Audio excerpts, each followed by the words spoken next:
longest homestand of the season continues tonight for the Twins. 10 games in 11 days, and the final series of this homestand begins tonight, the first of 3 against the Cleveland Indians. Good evening, everyone. From Target Field, I'm Marnie Gellner. The Twins have just a little over 3 weeks left in this season. And of course, goals have changed a little bit at this point, but the expectation of playing good baseball has not changed. And one team the Twins have played well against all season long is Cleveland. Here's your series setup tonight for the Twins and the Indians. Cleveland comes in leading the American League Central by 6 games. They've dominated within the division except against the Twins. It's an even 8-8 series between those teams this year. One thing Cleveland's relied on all season is the pitching. Overall, the Indians' 3.83 team ERA is the lowest in the American League. We'll see if Minnesota hitters can stay hot against that pitching, though. Over the last 9 games, the Twins have led Major League hitting with 22 home runs. It's a power surge, and it's led by Brian Dozier and his team leading 39 home runs. Byron Buxton has also been part of that power. He's hit 4 homers in the 7 games that he's been called back up. Coming up next, Dick and Bert on why it is time to believe in Buxton.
Baseball on Fox Sports North is presented by Menards. Save big money at Menards on all your home improvement needs.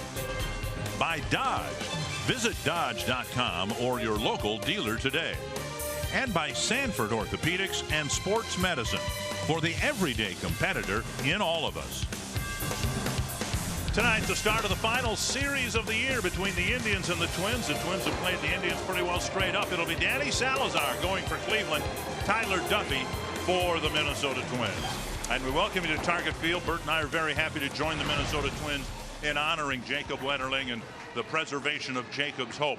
Now to the ball game, where the Twins and Indians feature 2 of the best young 22-year-old baseball players in the game. Francisco Lindor for Cleveland and Byron Buxton starting to turn the corner for the Twins. Yeah, good to see Byron Buxton, what he's been able to do since his September call-up. This guy is swinging the bat. He's not as tentative at the plate anymore. He's aggressive.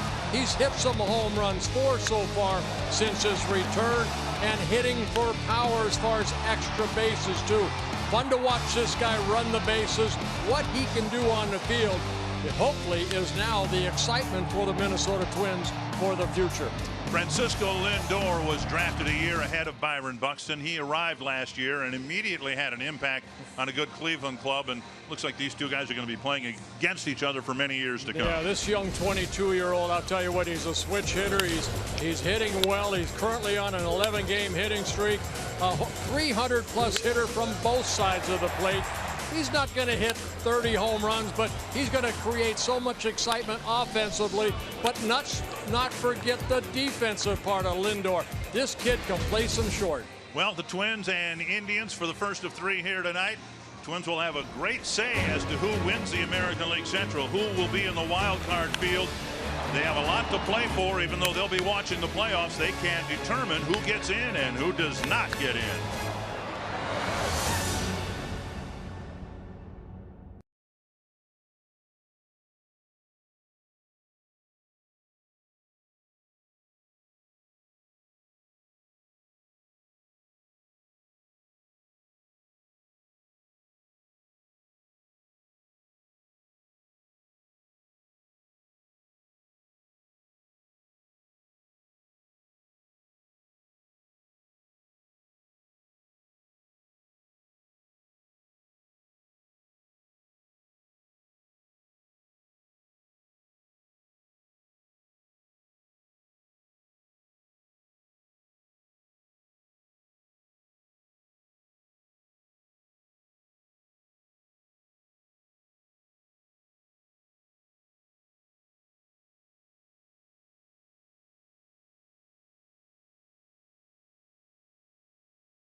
Season has been as disappointing as the Twins.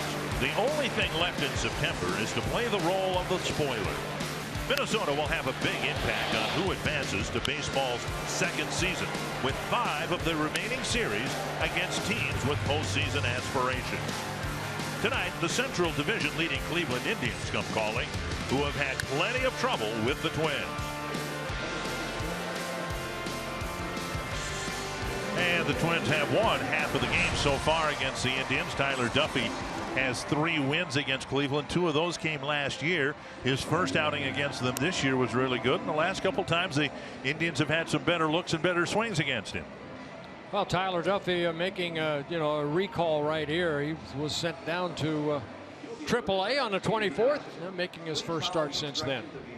And Terry Francona had his team with 81 wins last year at season's end. They've got 81 already this year. And the Menards batting order for the Indians has Carlos Santana on top. Then Jason Kipnis, Francisco Lindor, Mike Napoli, Jose Ramirez, Lonnie Chisenhall, Abraham Almonte, Tyler Naquin, and then Roberto Perez, the catcher. Yeah, Tyler Duffy making his 6th career start against the Indians. He's 3-0 in 5 starts, 2-0 this year. Very good, 4.19 ERA. Northland Ford defense for the Twins. Logan Schaefer is in left field. Byron Buxton in center. Max Kepler in right. Sano, Polanco, Dozier, Mauer, the infielders, and John Ryan Murphy behind the plate. Murphy told me before the game he caught Duffy's last 2 starts in the minor leagues, and hopes that he can call a good game, and hoping that Duffy will show the command that at times has been lacking as he returns to the big leagues with a start tonight.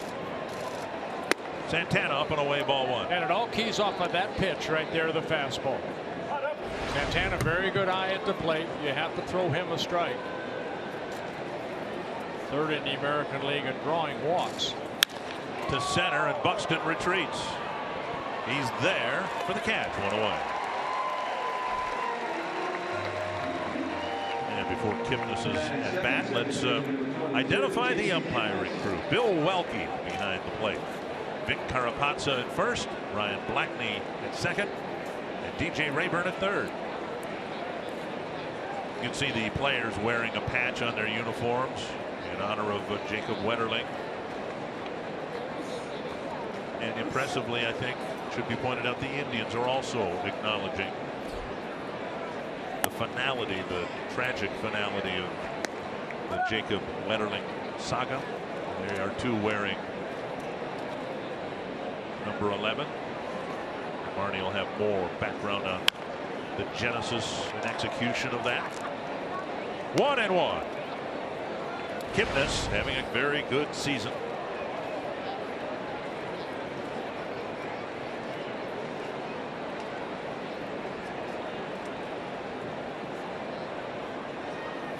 Popped up. Looks playable for Sano.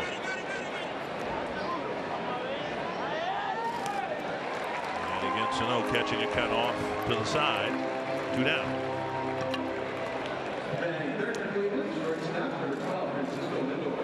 And our cold hard facts brought to you by the Silver Bullet. Coors Light.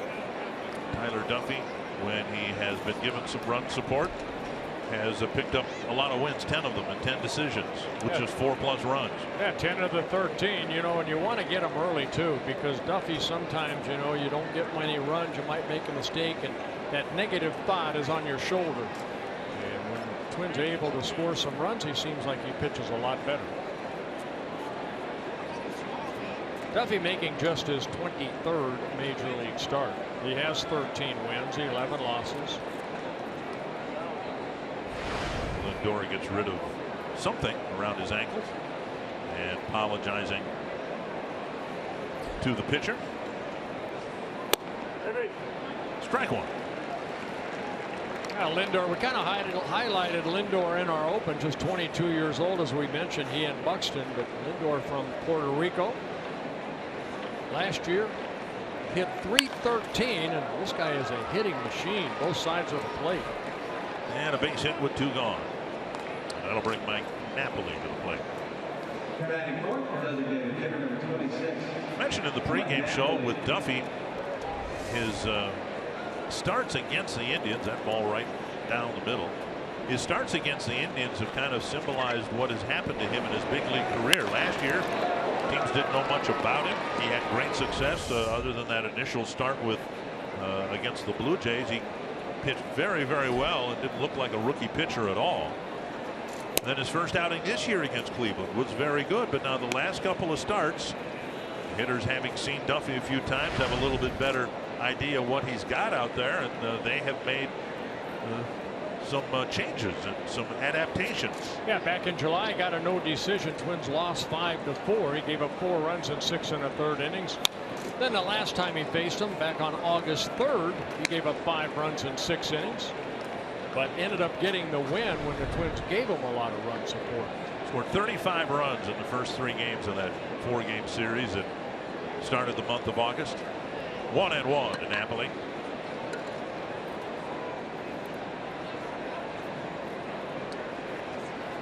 And now fouled away 1-2. And Duffy's had a lot of back and forth. He did not start the year with the big league club, was called up, pitched well initially, then was sent down, called back up, sent down, and now called up again for September.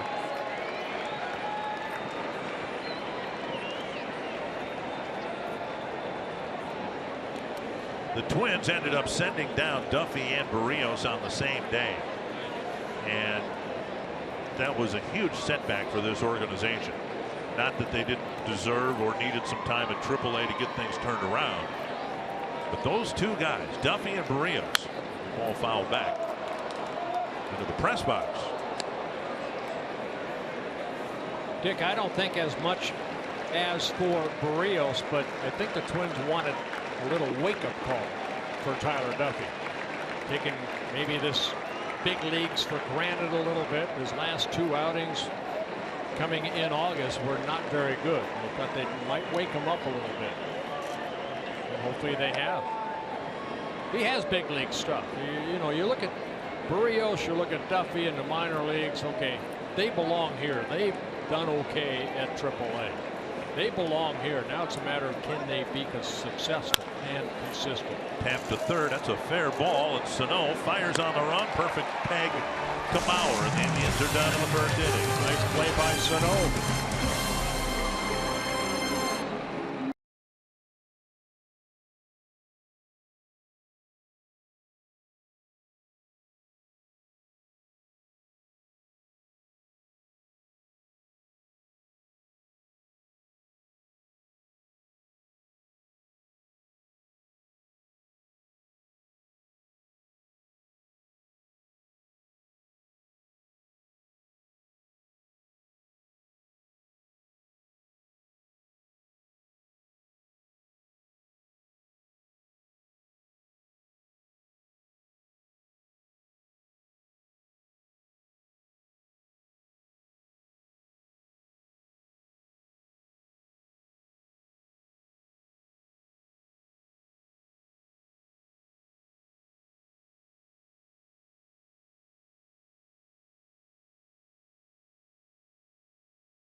It's a cloudy, cool, but very seasonal Friday night here. Paul Molitor has seen his team play the Indians, the best team in the division, straight up. It's the other teams in the division that have given the Twins trouble this year. The Menards batting order has Brian Dozier leading things off, and Jorge Polanco, Joe Mauer, Miguel Sano, Max Kepler, Kurt Suzuki, Logan Schaefer, John Ryan Murphy, and Byron Buxton. That'd be 26-year-old Danny Salazar making his 25th start, his fifth start since coming off the disabled list with a sore right elbow. Last couple starts have not been very good for him, other than strikeouts. This guy is a strikeout pitcher. 157 strikeouts in 133rd in the third innings. You see the walk ratio too very high. So what that tells you, a lot of pitches in a short amount of time. And Dozier takes ball one. It was curious when Salazar pitched against the Twins on August 1st. No hint of anything physically wrong, but the Twins knocked him out after 2 innings. That was the game that Max Kepler hit 3 home runs. Kepler hit 2 of them. Rosario hit 1. And then after leaving the ball game, Salazar said he'd had some elbow discomfort. Well, that came as some news to the Indians, so they put him on the disabled list. And this is his fifth start since coming off the disabled list. Well, in that start on August 1st, he just worked a couple innings, gave up 6 hits, 6 runs, 3 home runs. Again, 2 of them to Max Kepler. Rosario smoking one into the right field bleachers. Popped up, backing out of play. Salazar will come right at you with that fastball. He's got a hard slider and then the split finger. Over his career against the Twins, making his 10th career start. In 9 starts, he's 3-3, 4.63 earned run average. 2-2 here at Target Field. And Dozier, high and away fastball, strikes out to start the first inning. Northland Ford giving you a look at the Cleveland Indians out in the field. Abraham Almonte in left, Tyler Naquin in center, Lonnie Chisenhall in right. Jose Ramirez, Francisco Lindor, Jason Kipnis, Carlos Santana, the infielders, and Roberto Perez behind the plate. One down, and now here is Jorge Polanco.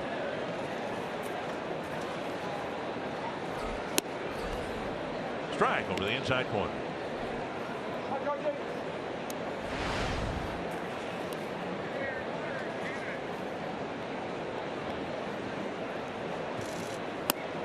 And just missing 1-1.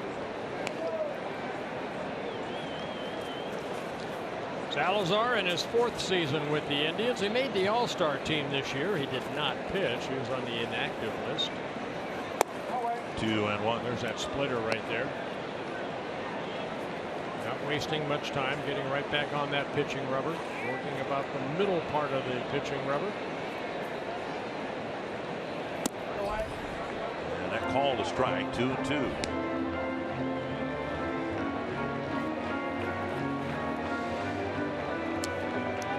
Polanco, as you see, had a great series in early August.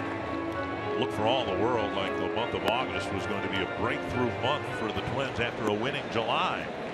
Twins won the first 3 games, pummeled a very good Cleveland pitching staff.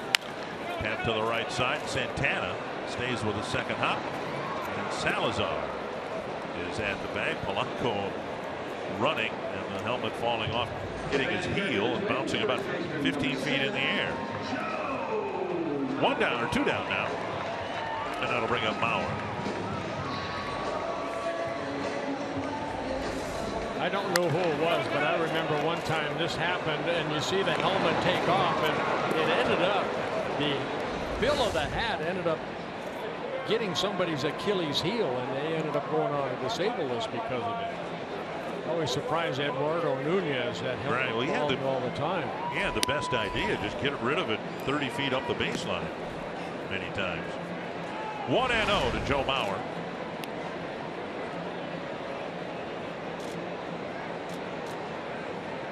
Mauer 6 hits in 16 at bats against Salazar. Again, Salazar pumping that fastball in at 95.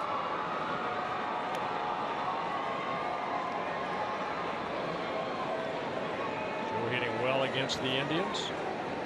And on the outside corner, 1-2.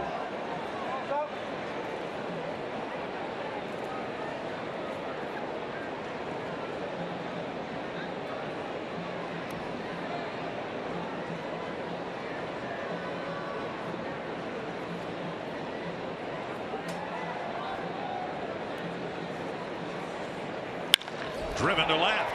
Almonte going back. This is gone. A home run. Mauer goes deep. His 11th of the year.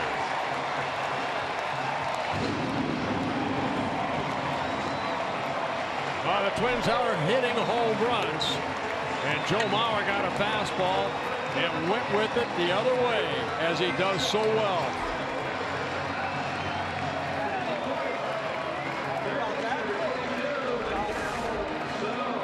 Mauer's first home run since August 16th when he hit one in Atlanta, giving the Twins an early 1-0 lead. And that'll bring up Miguel Sano. Swing and a miss.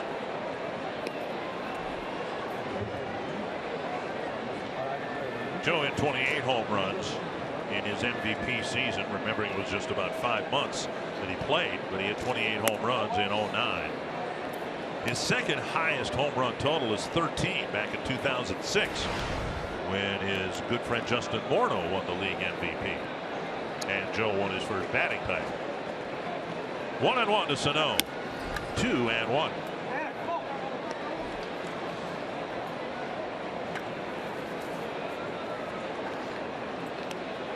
That home run by Mauer, that's the 15th home run allowed by Salazar, the 7th to a left-handed hitter. Jack to swing. It's up high, 3-1. You know, and that's where he's really done a good job this year. Salazar, left-handers came into this ballgame hitting only 197 off of them. Right-handers 263.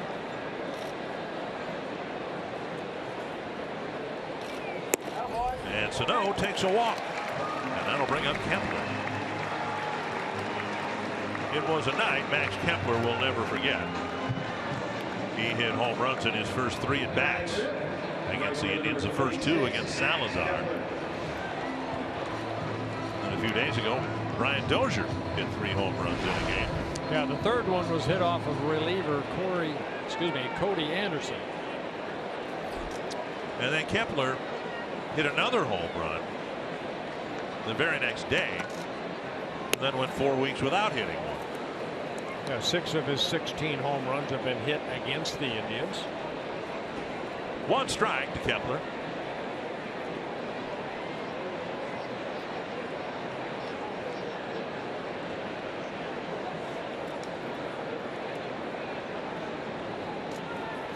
Drilled to center, a base hit. 2-out damage here in the first. A home run, a walk, now a single. And Kurt Suzuki will bat. Now Kepler now 3 for 3 against Salazar with the 2 home runs, and then a pitch down, then he lined right back up the middle.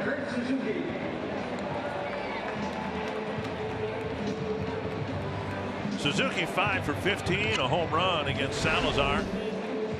So Paul Molitor deciding, well, we'll give him a shot in the DH slot. Something you can do now because the Twins have 3 catchers with the addition of John Ryan Murphy, who's catching tonight. And Kurt's been swinging a good bat. A couple pinch hit performances. Got a big double the other day. 5 hits in his last 16 at bats. In Cleveland on August 1st, the Twins scored 3 in the first against Salazar. 1 on the board, 2 out there for Suzuki. Ball 1.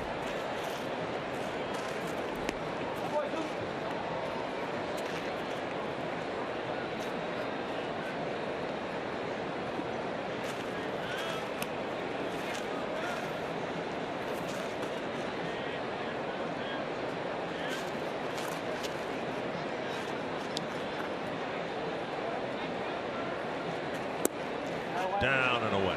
2-0. Yeah, Salazar had a great first half. He was 10-3, made the All-Star team, had a 2.75 ERA, but since the All-Star break, over 7 starts, he's 1-3 with a 7.53 earned run average. So he has been struggling here in the second half. Tapper to short, should end the inning. Lindor, oh, close play, just barely getting Kepler. And Paul Molitor puts more than his left foot out. He sprang out of the dugout. And the Twins will take a look and see whether this inning will continue or not. Well, what makes this interesting is Kepler's speed right there. Yeah, he's out. But good hustle by Kepler right there. Twins won't challenge. They'll take a Joe Mauer home run to take a 1-0 first inning lead.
As we start the second inning at Target Field tonight, both teams are wearing patches on the front of their jerseys with the number 11 on them to honor Jacob Wetterling and to support the Wetterling family. Jacob himself wore number 11 when he played sports, and the family has asked that that number be used as a symbol of hope and of commitment to making the world a better place for kids.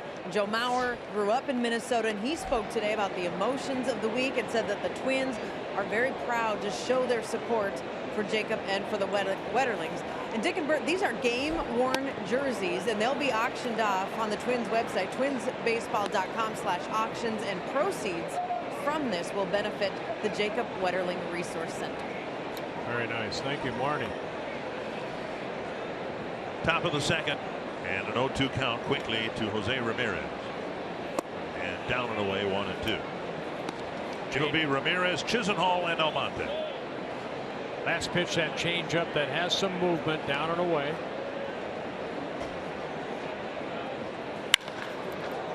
And past a diving Polanco leadoff hit for Ramirez to start the second inning. I'll tell you what, they have some really good players on that Cleveland Indian ball club, but this guy, to me, Jose Ramirez, kind of goes under the shadows of the other great players they've had. This young man can hit, and he's only 23 years old.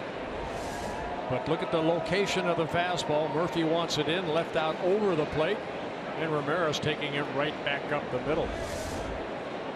Good hitter from both sides of the plate, like Lindor. And now Chisenhall. Swing and a miss. Didn't see much of Chisenhall or Naquin in the just completed series at the Progressive Field. The Twins started left-handed starting pitching in all three games, not the series in early August, but the more recent one. Chisenhall usually doesn't play against lefties, neither does Naquin.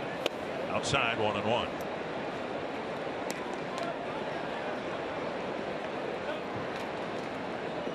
Duffy's been able to get 14 double plays turned behind him, this being his 23rd start.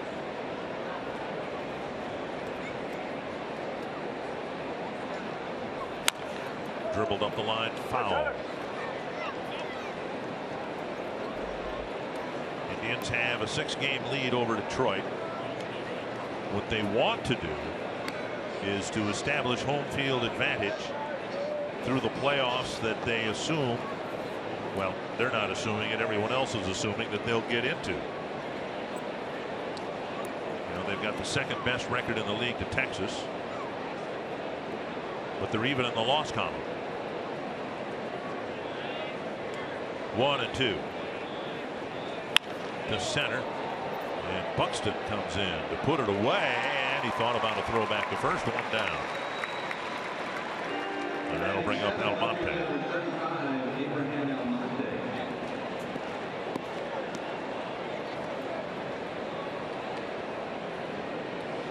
And if the Indians make the playoffs, Almonte will not be with them. He missed the first half of the season with a PED suspension, and the second prong of that suspension hits players as it would have last year for Irvin Santana had the Twins made the playoffs. The suspended player is ineligible for postseason play. Yeah, he missed the first 80 ball games, activated on July 3rd. And strike one. I saw a speed pitch by Duffy. It's been a long homestand for the Twins. So far they are 3-4 in the homestand. Taking on contending teams. August, the Indians are contending, aren't they, with the 6-game lead? They haven't clinched anything yet, right? No, but you know, they're the team to beat in the Central Division. Homestand started with a 4-gamer with the White Sox. Then Kansas City, Cleveland. Twins will go from here to Detroit after Sunday's game. 1-1. And that's good for a lot of these young players like Duffy, like Barrios, the everyday players like Sano, Polanco, Buxton. You can see in addition there Coco Crisp, whom the Indians got as the Twins were in Cleveland. He didn't play against them, but got him from the Oakland A's. You know, with Almonte not eligible, they're thinking maybe Coco Crisp can fill that spot. Here's the way it looks. And I'm of the belief that the game the Twins won the other night here against the Royals was a crippling loss for Kansas City. They really can't afford where they're at right now to lose too many ball games anymore. 1-2 to Almonte. Dozier to his left. Great play. And the ball not caught by Polanco. Well, that's a mistake right there by Polanco. You know, I don't think you got to know you're not going to turn a double play right there. You become a first baseman basically. And Brian going to his left, spins, and the throw not that bad. Polanco just missed the ball. Should be an error on Polanco. All it is a force out. Maybe he's trying to catch it and turn it at the same time, but Polanco getting the error, his 10th of the year. First and second, one down. Tyler Naquin. And for the Twins, that's their 109th error on the season. So most in the American League. Just outside, ball one. Naquin will get some Rookie of the Year votes, but not based on anything he's done against left-handed pitching. Naquin this year 27 at bats against lefties. He's very much been a platoon player. Started the season with the Indians, then optioned back to AAA in May. 3 different stints, and then recalled for the 3rd time on June 1st. Really good numbers against righties, struggling against lefties.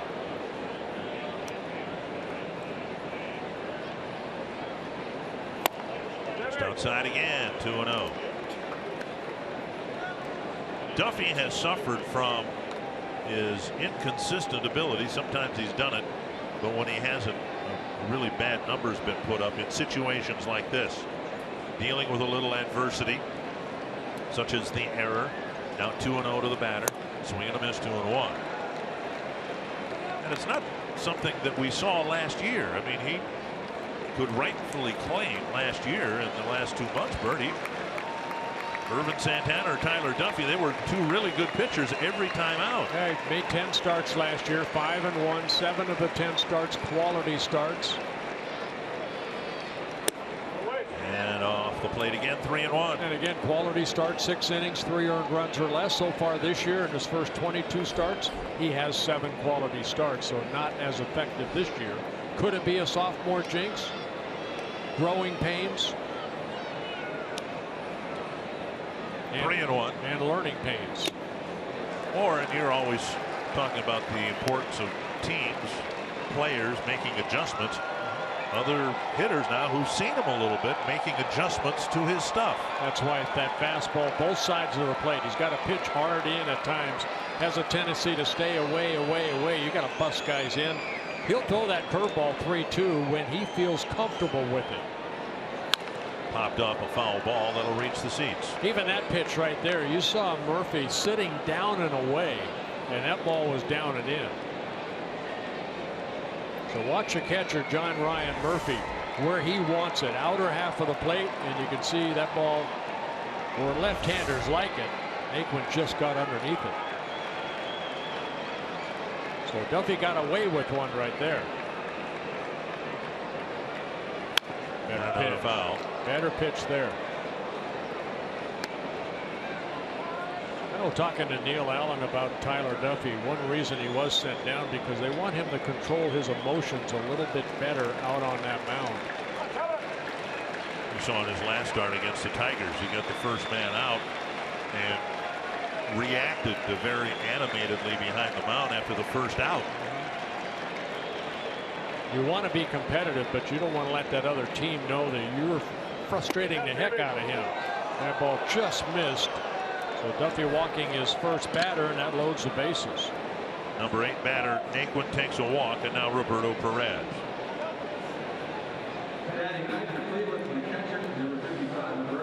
Well, Duffy doesn't have a strikeout yet, and that's what he would need right here. Came into the ball game with 96 strikeouts and 116 innings pitched. Perez has 1 hit in 16 at bats against the Twins. And Duffy needs to get him here, preferably in the infield. Breaking ball misses.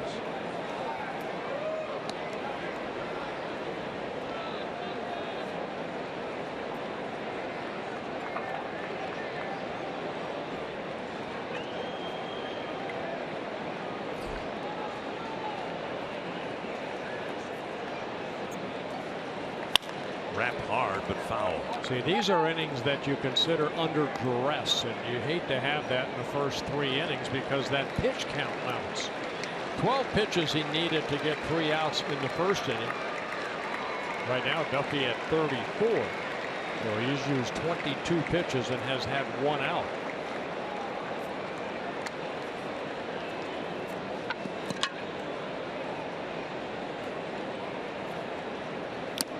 Good breaking ball there. And it's 1-2. When Duffy throws his curveball, it has good bite on it, and it will keep moving away to right-handed hitters. And that's what he needs right here. He needs a strikeout or a hard hit ground ball at somebody. There's the strikeout, 2 down. And that'll bring up Santana. So Duffy picking up his first strikeout at the right time. And he went back to that tight break ball. As you saw, that one more went north to south than the other one went kind of maybe 10-4 on your clock. I got a digital watch. What would it do on my digital watch? It would be still, I don't know. Here's Santana. Let's say you throw that away. Ball 1.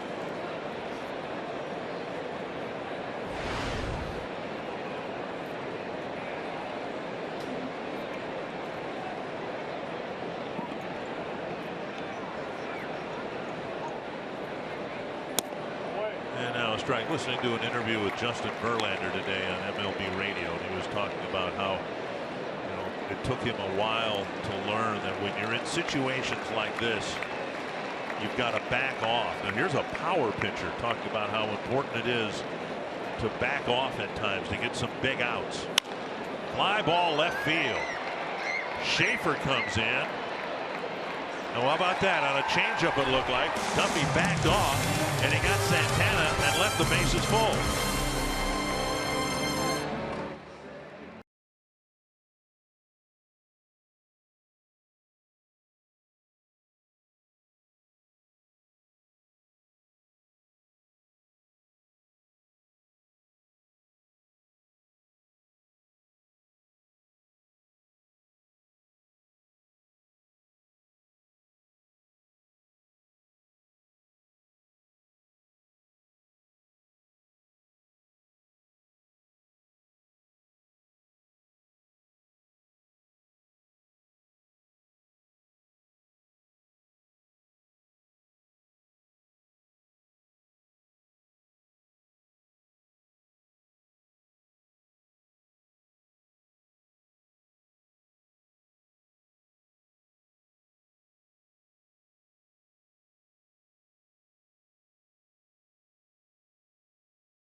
Advantage if they don't win the division or if they don't get in the playoffs at all. They'll blame the Twins and what they have seen the Twins do against them. They've dominated everybody else in the division. Yeah, the Indians are 36-17 in the division. Only the Kansas City Royals have a little better record in the division, but Indians, yeah, they have control of the division basically. Logan Schaefer watches the ball all the way in and takes a ball outside. Schaefer getting the start in left field in place of Eddie Rosario, even though Rosario hit a home run against Salazar in Cleveland about a month ago. Rosario just 1 for 6 against Salazar, and that one hit a home run. I think the Twins also want to look at Schaefer a little bit more. He's done a good job. He's gotten some couple doubles, 6 hits in 19 at-bats.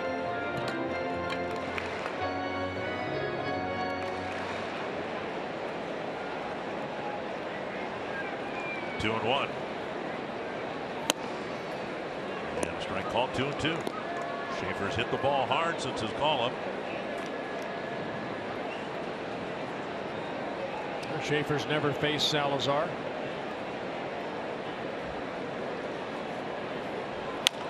Pulled on the ground foul.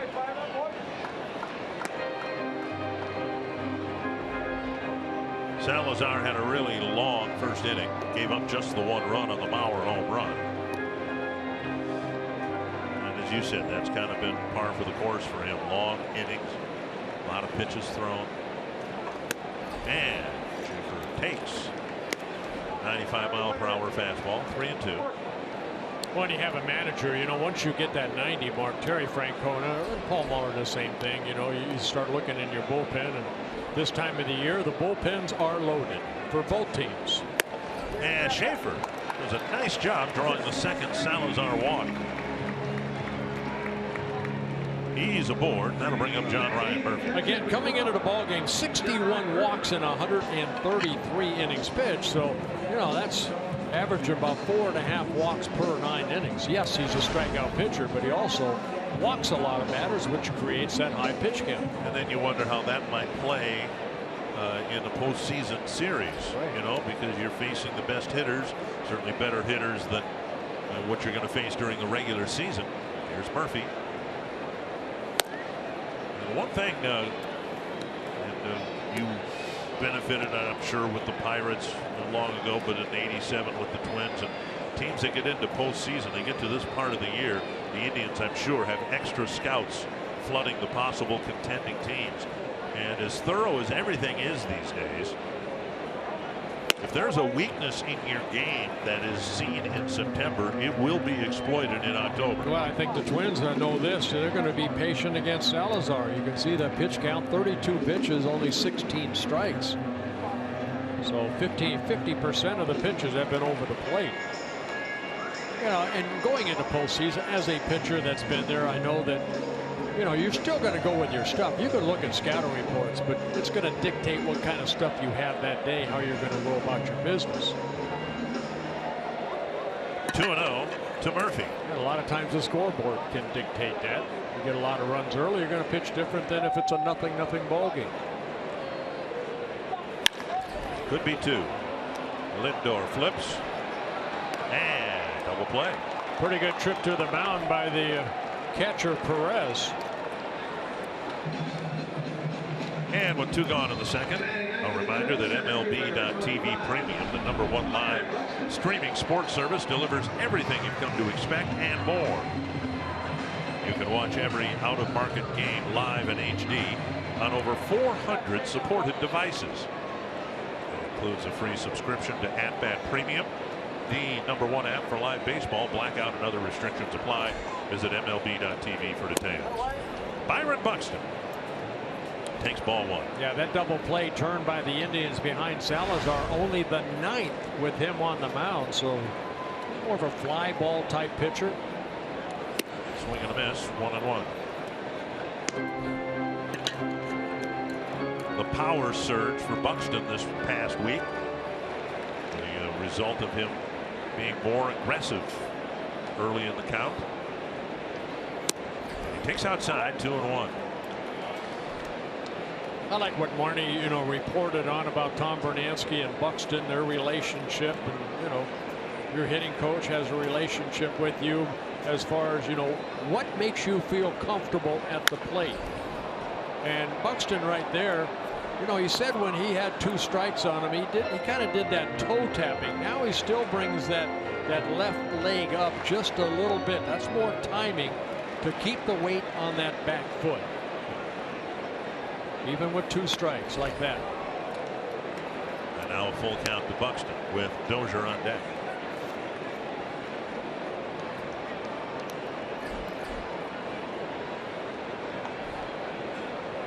So much of his physical, so much of it is mental too. Buxton feeling good about himself now. Tapper right side. Kipnis has it go under his glove, and you can almost see him peek from way up here. Speed does that to you. That was a routine play. Kipnis looked to see where Buxton was and lost sight of the ball. Yeah, 12th error of the year, the 77th error for the Cleveland Indians this year. And of course, with the speed, you know, Kipnis coming in, you see where he's playing at the edge of the grass, the ball coming up, and he just missed it. Well, he tried to watch it all the way down. Well, here's Dozier. And he went down swinging on a high fastball his first time up. Indians doing something I don't think they did in the recent series in Cleveland. You remember, did they have an infield shift on for Dozier? This is something that Bryant hasn't seen much of. With the entire right side of the infield open, this is the type of shift teams used against him a lot in the first 2 months.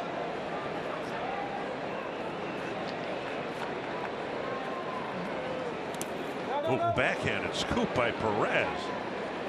And managers will do this sometimes just to try to get into a hitter's head and try to get Brian Dozier to do something other than hit home runs to left field. Joe Madden was great at that. You know, he would shift everybody over so the hitter's up there.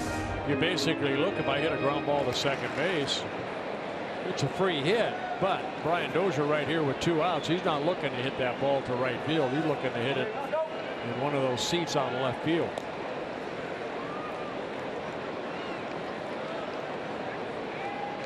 Maybe with nobody out and they put that shift on, then, you know, then you maybe can try to inside out a pitch, but right here, no, let it fly. As hot as he has been.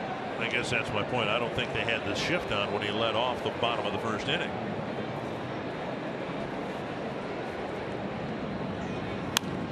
Foul back. 1-1.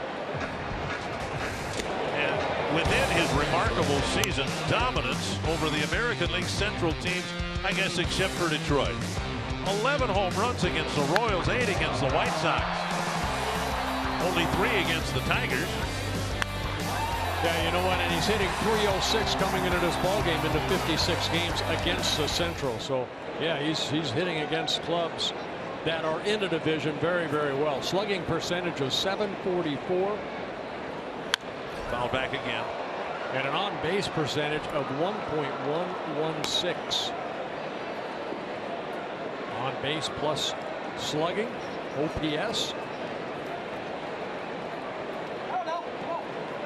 And the hot spots for Brian Dozier, of course. Off belt high. You prefer it middle in. Okay. 1-2 to Dozier. Twins trying to add to a 1-0 lead. Keeping an eye on Buxton, of course. Well, Buxton 9 stolen bases in 10 attempts. It's a great situation here for the Twins. If Buxton takes off, if he's thrown out the leadoff batter, still will lead off the next inning. The reason you wouldn't send Buxton here is because of what Dozier's been doing to baseballs lately, slugging them over the fence. Terry Francona saying before the game today, you know, it's tough. You can't really pitch around the guy when he's leading off an inning as he is in the first inning, but here too you have to pitch to the guy because you've already got a guy at first base.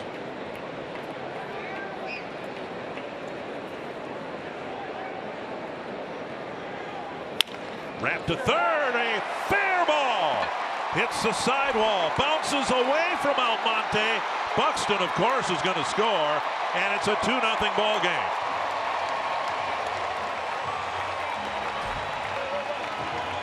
RBI number 93 for Brian Dozier on his 33rd double. And there's that fastball, and he loves that fastball where he can pull it, and the speed of Buxton makes it a 2-0 Twins lead. Just barely over the bag. You see where Perez wanted it. He wanted it out over the plate. It came back in, and that ball hit so hard it carried him away from Almonte. And Buxton scoring from first. So the error helps the Twins. Yeah, the Twins committed an error in the top of the inning, and the Indians couldn't cash in. The Twins do in the bottom. And now here's Polanco.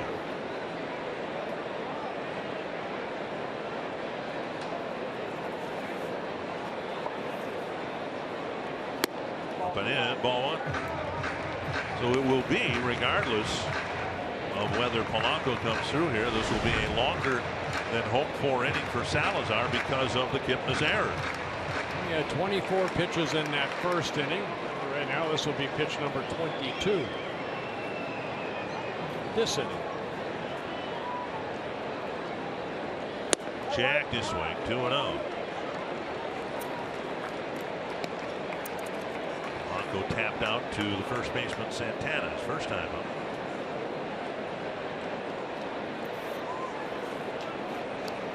Big 2-out hit for Dozier, the 2-0 Twins lead.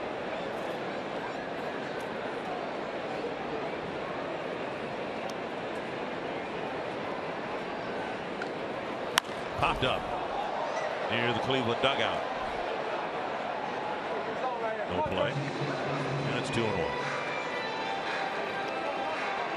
Polanco has one major league home run. That came against the Indians in Cleveland back on May 15th.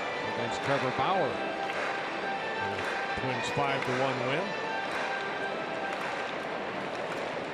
I think what we've seen from Polanco, yeah, he's got occasional power, but more of a line drive type hitter. 11 doubles, 4 triples, and a home run.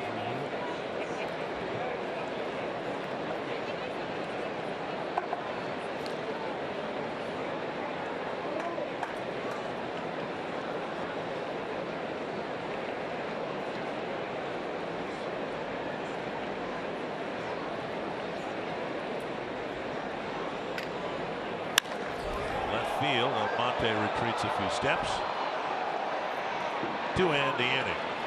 Kipnis with a costly error. The Twins turn it into another run and lead 2-0.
On Fox Sports North is presented by Northland Ford. Visit northlandford.com and your local Northland Ford dealer today. And by Grand Casino. The best stories start here. What's yours? Good start for the Twins. A run in each of the first 2 innings. A lot of pitches for Danny Salazar. Tyler Duffy pitched out of a jam in the second, hoping for a smoother ride in the third. And Kipnis takes outside, ball one. Yeah, it's one thing you want to do, especially early, you know, with today's pitch count. You want to stay away from that inning that Duffy had. Yeah, he worked out of it, but 27 pitches used. 40 in the game, 27 strikes, and now missing again, 2-0.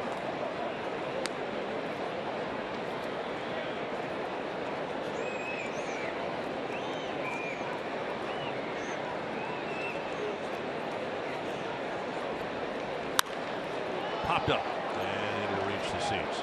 You know, I think fans who watch a lot of baseball understand the importance of what you preach all the time, having command of the fastball. And it's probably the most important thing that both Duffy and Berríos have to display up here. But if you don't have it, if you can't command, we've seen, you know, Murphy's glove move all over the place. If you don't have the command, that's going to make you reluctant to throw the pitch, right? I mean, Duffy at times seems to have better control of his curve than his fastball. Right. You know, but getting ahead is so important in this game. You know, if you fall behind, get back even. Right now he's at 2-2. Now he's got to have confidence. He doesn't want to go 3-2. Little shift put on as Sano goes over towards second base. And see, now you're 3-2. Excuse me. The board had that 2-2. Well, it might have hit him. It came inside, might have brushed his jersey. At any rate, he's going to first base. I had to count 2-2, so it must have brushed his jersey. I don't think it did. Maybe got a button. He's at first. And now Lindor. And there's the first pitch strike with the fastball.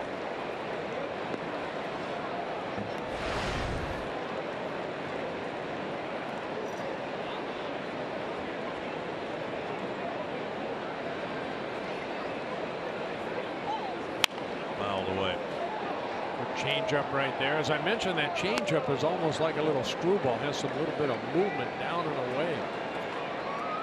Good two-seamer.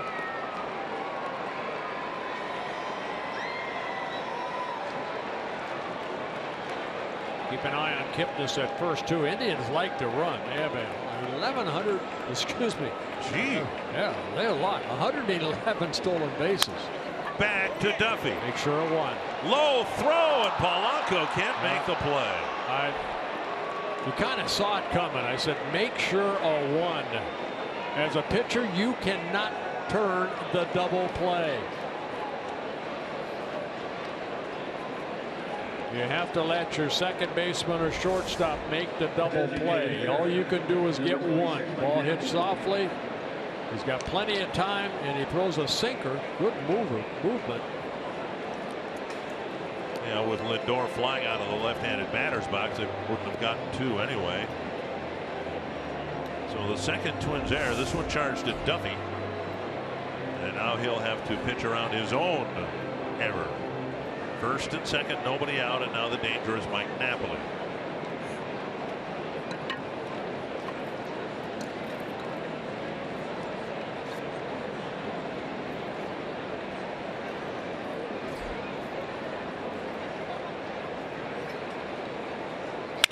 To center, and Buxton makes the catch, one down.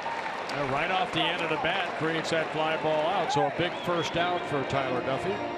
And that'll bring up Jose Ramirez. Ramirez single, got as far as third base last inning.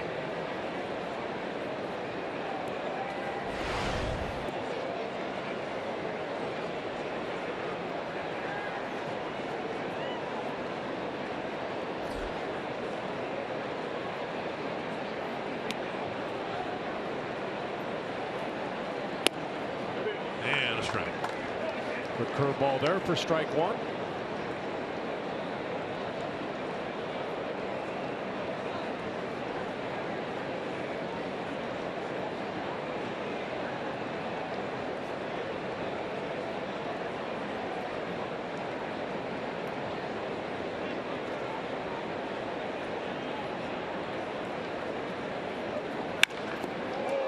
hits Duffy and bounces near the foul line, and they're loaded up again now with one out. A well hit ball. He gives the bench the thumbs up. They won't come out to the mound and check. An infield hit for Ramirez, and another bases loaded, one out situation. Again, Ramirez, got an off-speed pitch, something slow. He waited back nicely. See the lower part of his body commit, but looked like it got the heel of Tyler Duffy's shoe. So bases loaded for the second straight inning off of Duffy. Ramirez picks up his second hit.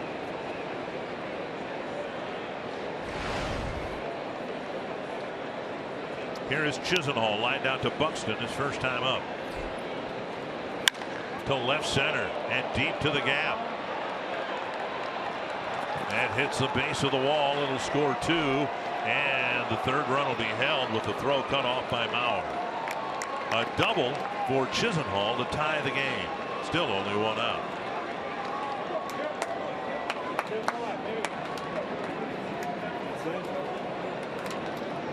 Back-to-back pitches hit very hard against Tyler Duffy. Matt Chisenhall with his 24th double, driving in his 53rd and 54th runs of the year.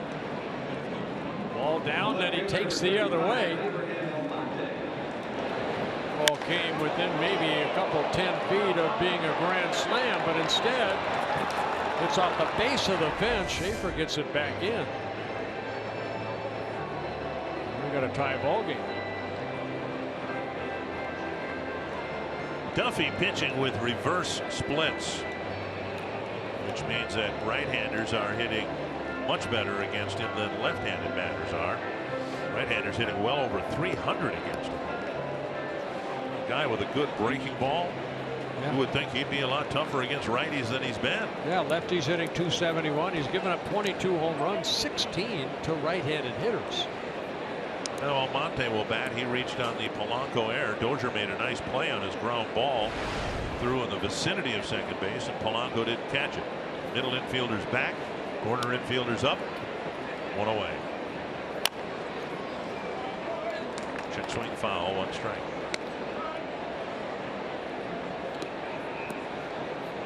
A hit batter, an error. A single and a double, and the Indians have tied it up.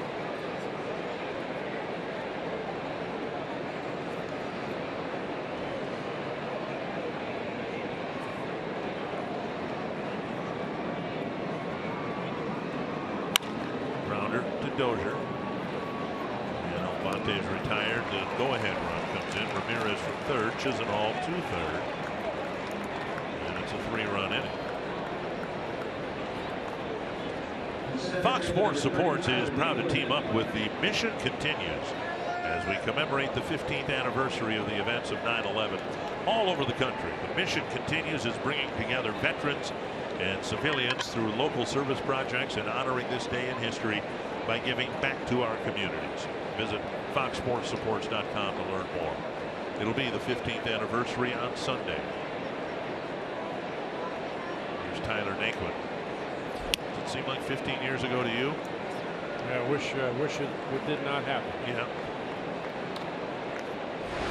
My memories of that event and the days that followed are so vivid because it doesn't seem like 15 years ago to me.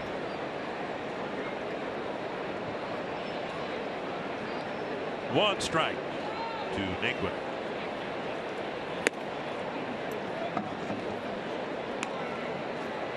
Well, you saw Duffy really open up right there, and that's one thing I know I talked about when he was up previously and really struggling. That left shoulder really flies open.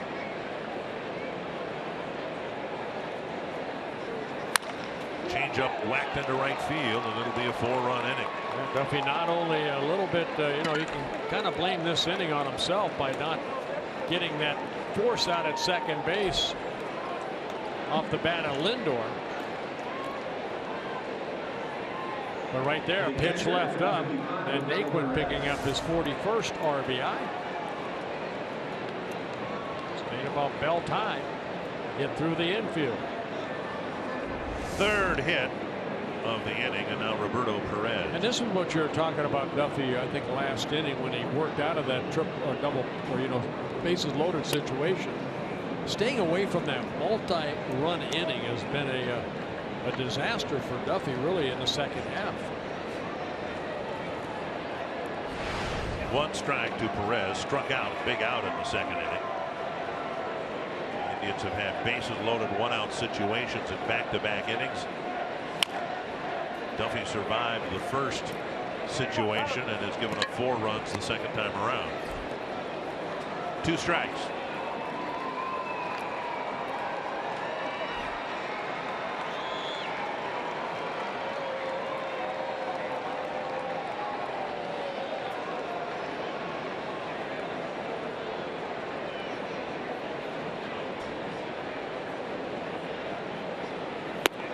Half swing, did he go? Yep. That'll take care of the inning, but 8-man bat, 4 of them score. The Indians in front, and Joe Mauer will lead off the bottom of the third.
Started with an opposite field home run. Yeah, with 2 outs in the first inning, got a fastball away from Salazar. And hit it over that left field wall for his 11th home run of the year. That gave the Twins a 1-0 lead. They scored another run in the second, but then 3 unearned runs scored by the Indians in the 4 runs. Take a 4-2 lead. Bauer, Sano, and Kepler will hit for the Twins here in the third. Strike over the inside corner.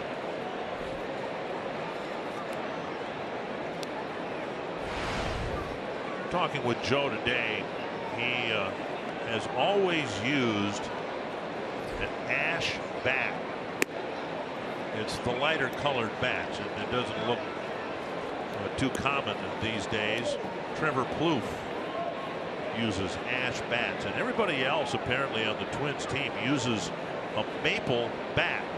Swing and a miss, and it's 1-2. And I asked Tom Bernansky and Brian Dozier, who uses a maple bat, what percentage of major leaguers now use maple bats. And look, they just started coming into the game about, what, 10 years ago, something like that.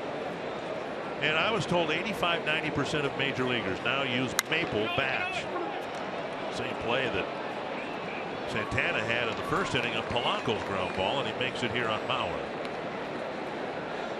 And so you ask hitters why, and they say, well, maple is a harder wood. There's less grain. The grain in a bat, as you saw in Mauer's bat, makes the wood softer. And so most batters now use a maple bat that has harder wood, and that's one of the reasons why they use shorter bats. Quick for and lighter bats, absolutely. Here is Sano. Half swing, but a strike. Now, when maple bats first started to come into prominence, there was a breakage issue. So many of them broke about halfway between the grip and the trademark. And I'm not sure what they've done. Jim Anderson is a local bat manufacturer here in Minnesota. Next time I see him, I'll have to ask him what they've done to make the maple bat safer. You know, I talked to Jim Anderson, I remember a couple of years ago, about that issue. Maybe, what, 3 years ago it had to be, that all the bats were breaking, it seemed like. Right. He said a lot of times, you know, guys get the bats and then they'll shave it down because they want more of the barrel to be heavier, so they'll shave down the handle part, and they were basically exploding. Bat companies, I mean, they've come such a long way. There used to be, what, remember way back when, maybe 2 or 3 bat companies. Now there's dozens. 1-2 to Sano. Everything for the hitters. Check his swing, took a ball, third strike. Like an off-speed pitch, and Sano, a strikeout victim for Salazar, his second strikeout. And Max Kepler had that great series in Cleveland, but he's had a total of 6 home runs against the Indians this year. Yeah, 6 of his 16 has hit so far. 3-1 ball game, as you mentioned. And a first pitch strike. Kepler singled sharply to center his first time up. Salazar having the type of third inning that Duffy wanted to have. It'll be a 3-up, 3-down inning. Just a handful of pitches, and the Indians carry their 4-2 lead to the fourth.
Now we go to the fourth, but first our Sanford Health injury report. It is his left shoulder that's giving him problems. Carlos Correa, key guy for the Astros, sent home from Cleveland. The Astros still in the hunt for the wild card, even though they had a heartbreaking loss to Cleveland yesterday, where umpire Jim Joyce missed a foul tip, called it a wild pitch, and a couple of runs scored. A very unfortunate play for the Astros.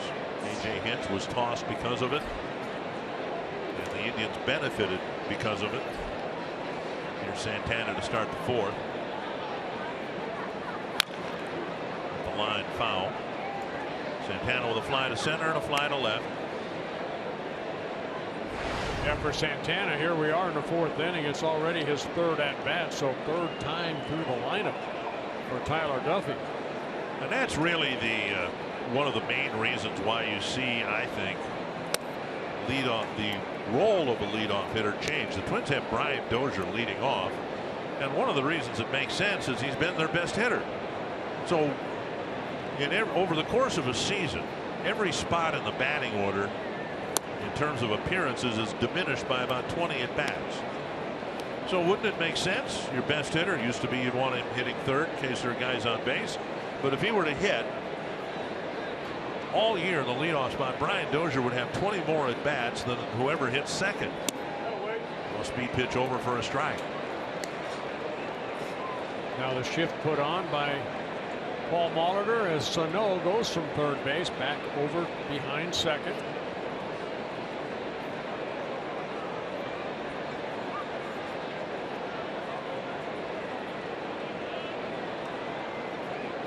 And that's one of the reasons the Indians have Santana batting. He's got a high on base percentage. He's a very powerful hitter, 30 home runs. Hit it over his right shoulder. My oh my. Don't see too many foul balls go over that one.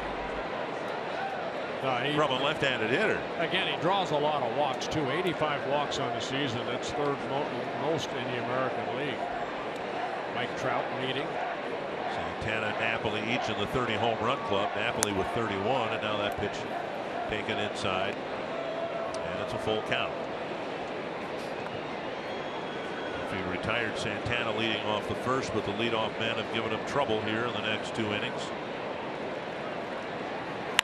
Driven hard to right field. Kepler comes in to make a sliding catch, a line drive. Bullet, and Kepler was able to make the catch one away. You're right. That was a bullet. That ball stayed up long enough to allow Kepler to come charging in. Watch Santana swing. Boy, that's a good swing right there.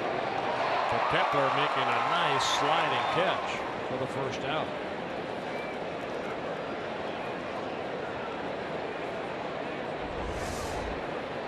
Here's Kipnis.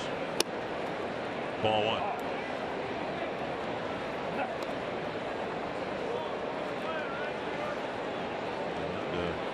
Napoli and Kipnis each have 6 home runs in the season series with the Twins. Fouled away.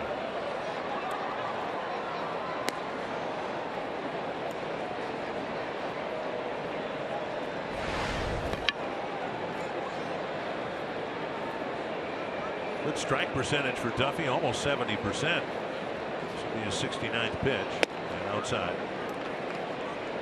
And yet Kipnis, who was, we believe, hit by the pitch to start the 3rd inning, reached base because of Duffy's lack of control. There's been 1 walk. 2-2. Kipnis, a 2-time All-Star for the Indians in 2013 and in 2015. Scrappy player.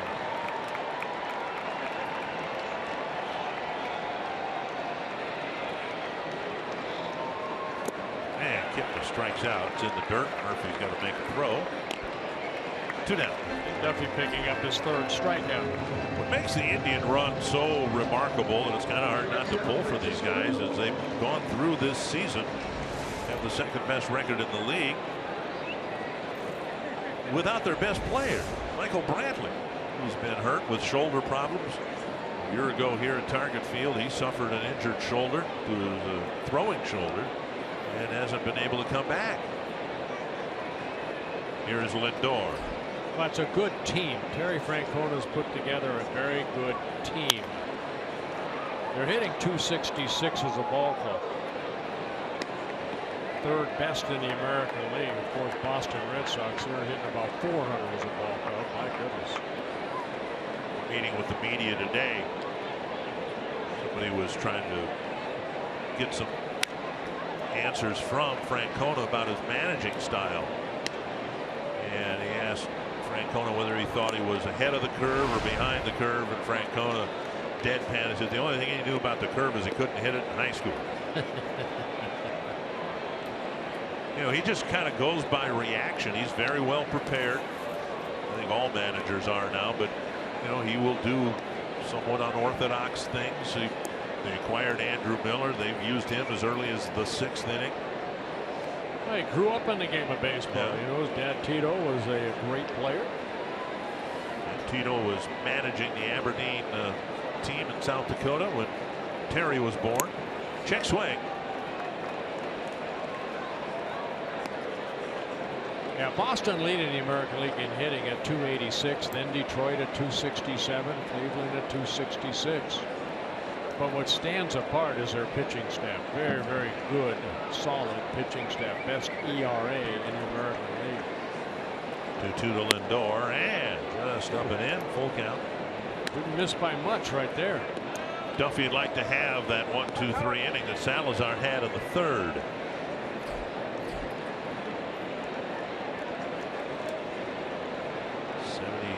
Seventh pitch already. Got him. Good inning for Duffy. Couple of strikeouts along the way, and it's still 4-2.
Twins will bat bottom of the fourth.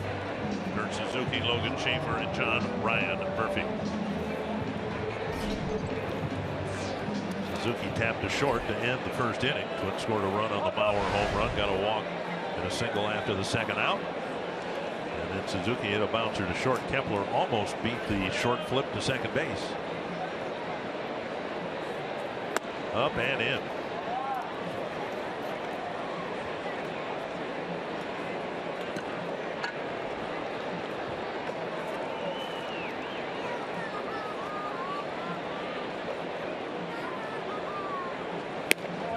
And away. Salazar settled down. Had a nice third inning. 3 up, 3 down. Yeah, Salazar making his 85th major league start here tonight. 33 wins, 27 losses. Has one complete game, a shutout he had back in 2014. And now a strike 2-1.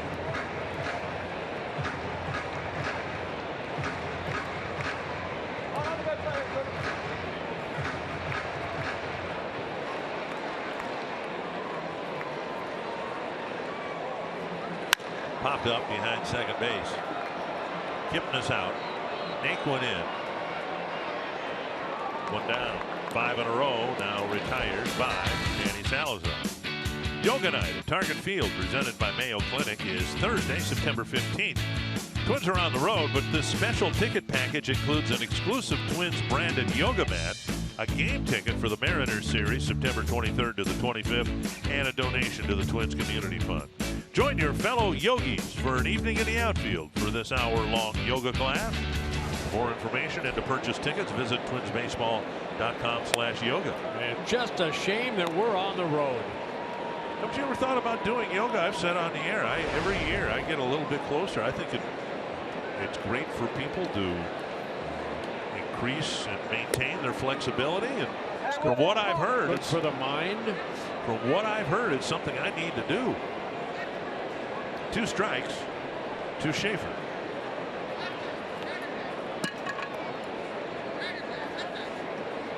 Might help you in the fantasy camp.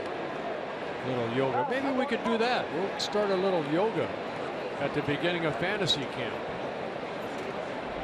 We'll talk to Stan Dickman about that. You know, I know our fellow fantasy campers. We've got all we can do to do jumping jacks. You're going to try to teach us to do yoga?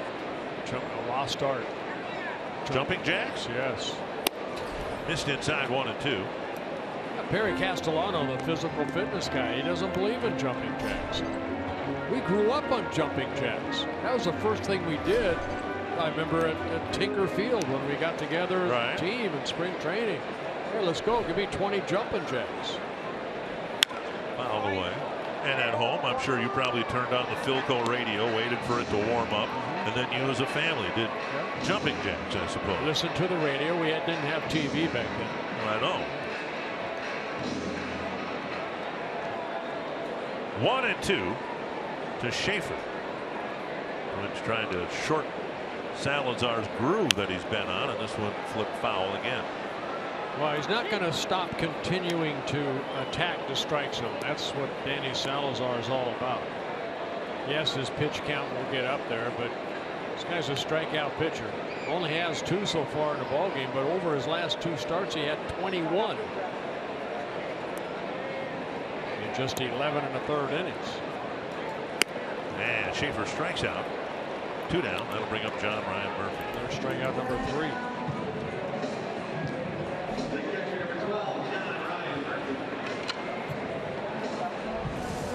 Well, he took something off this pitch right here, a breaking ball. Not a good swing right there by Schaefer. Fooled it a little bit.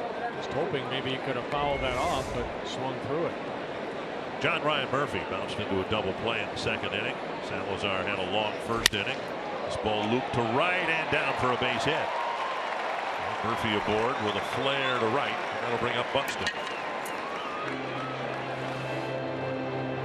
Salazar came into the ballgame again. More strikeouts to innings pitched. 157 in 133 1/3 innings. You can see the ratio. He's averaging 10 strikeouts per 9 innings. It's a pretty good company right there with Mark Pryor and Kerry Wood.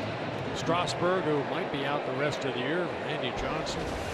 Surprised Nolan Ryan is not on. Nolan Ryan was 9.55 for 40 years. Yeah. Buxton with a drive to left center field. Tie game. Home run number 6. And he tees off on the first pitch. This was a fastball right there. Right there.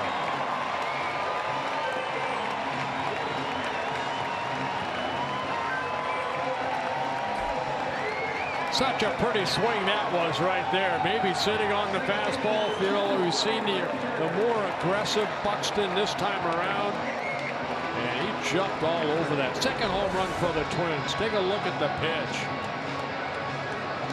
Wow. You realize how strong this young man is. That was off the back of the bullpen.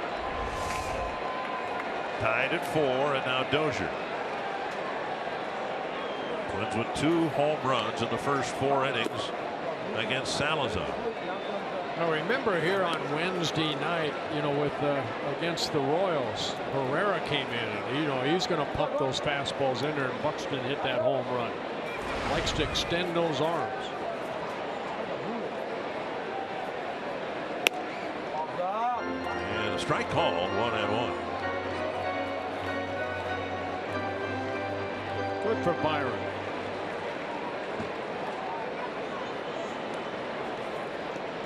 Ryan's 2-out single, followed by the home run, and 4 apiece. Dozier taking ball 2. You always talk about a bloop and a blast. Yeah, that's exactly what we had. We had a blast. It's that last pitch called a strike. It's 1-2 to Dozier.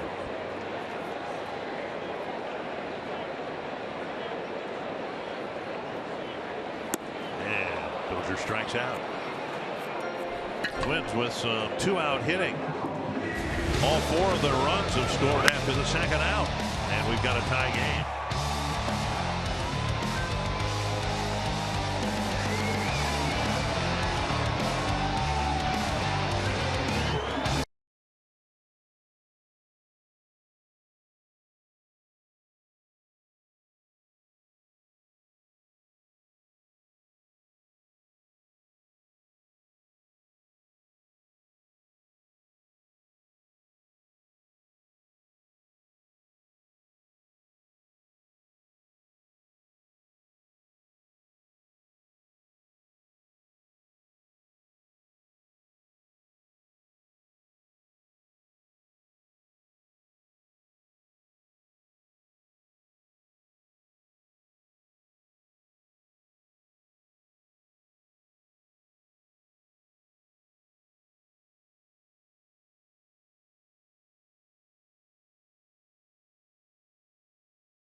Field and in the Minnesota Lottery winners circle, this is Kathy and Hill, who drove 6.5 hours this morning from Warroad, Minnesota, to celebrate their 25th wedding anniversary. And of course, you got married in 1991, Kathy, because...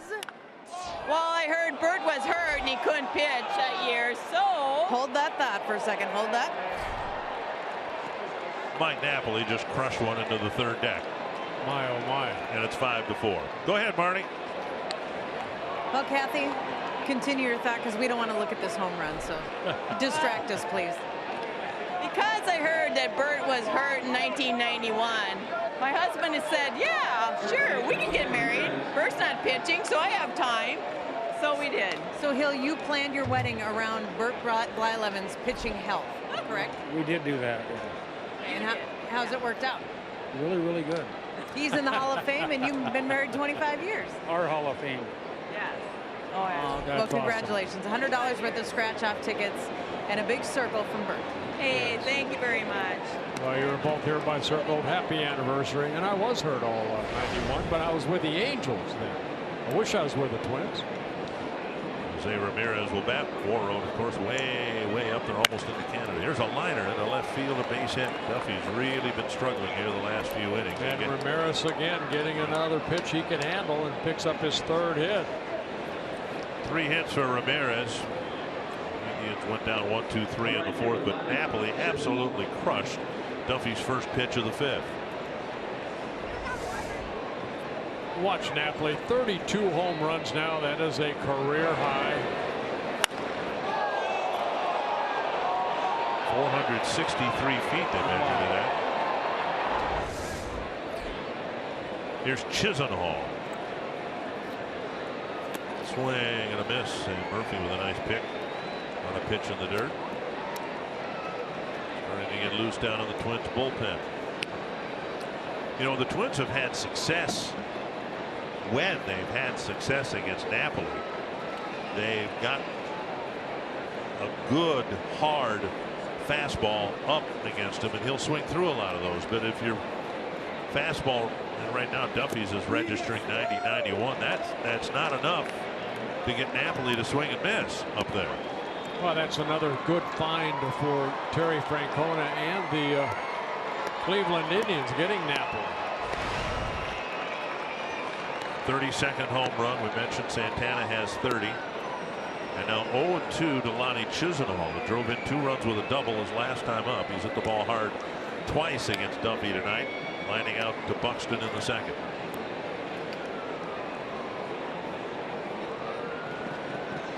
And Napoli hit 30 home runs for the Texas Rangers back in 2011.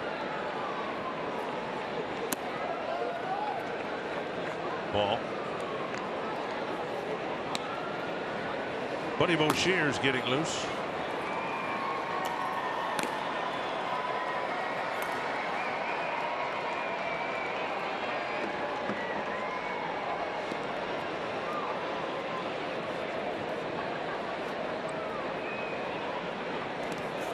Blocked by Murphy. He's done a nice job with a couple of Duffy's pitches here in the 5th inning in this at bat with Ramirez at first.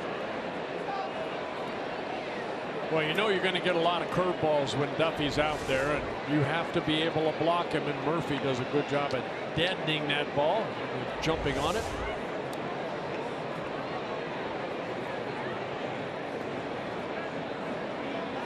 And that breaking ball locked him up. Strikeout, 1 down. And Chisenhall knew it. Strikeout number 5 for Duffy.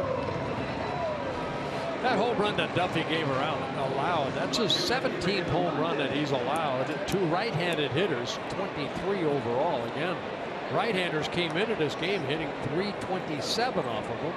Left-handers just 271. Is it, in your mind, a deterioration of stuff, deterioration of location? Are hitters figuring him out? Remember last year he pitched 85 in a 3rd inning. Well, so we'll just add up the minor league numbers. A check swing foul.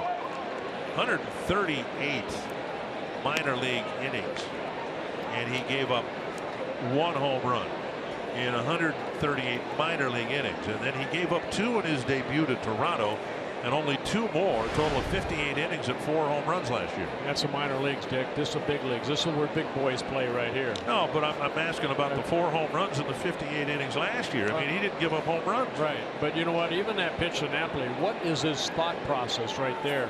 That ball was pretty much right down the heart of the plate. You know, I mean, you go out, the Twins just tied the game at 4 apiece, and your job is to go out and make good quality pitches.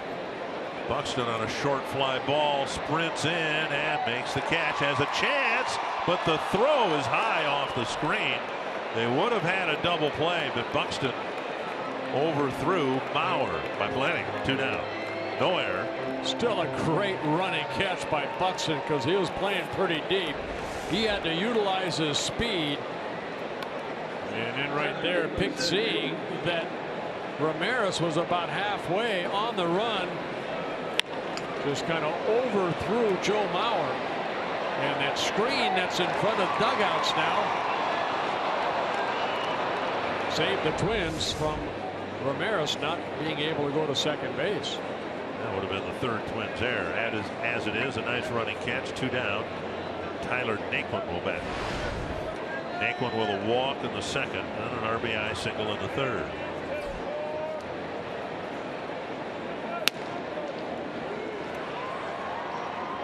Strike.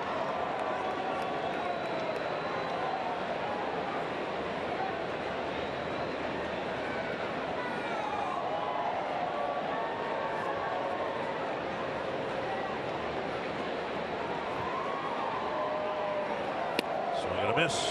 2 strikes. I'm going to say it again. I'm going to say it. If I'm the pitching coach, I want Tyler Duffy to work off of that third base side of the pitching rubber, especially with the curveball. And maybe that's one reason that right-handers have had very good success against him.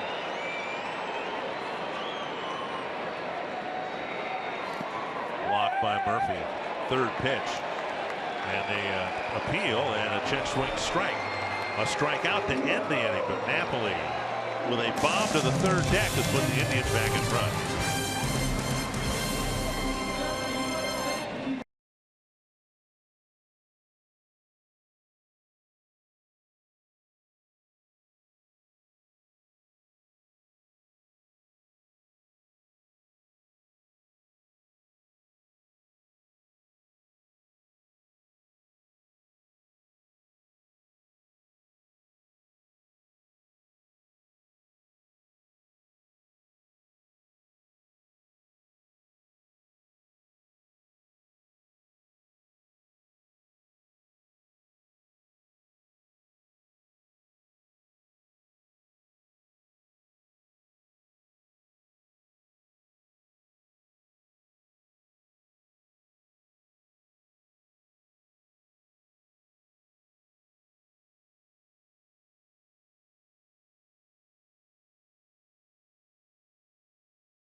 New fans of the game enjoying one of the final Friday nights here at Target Field.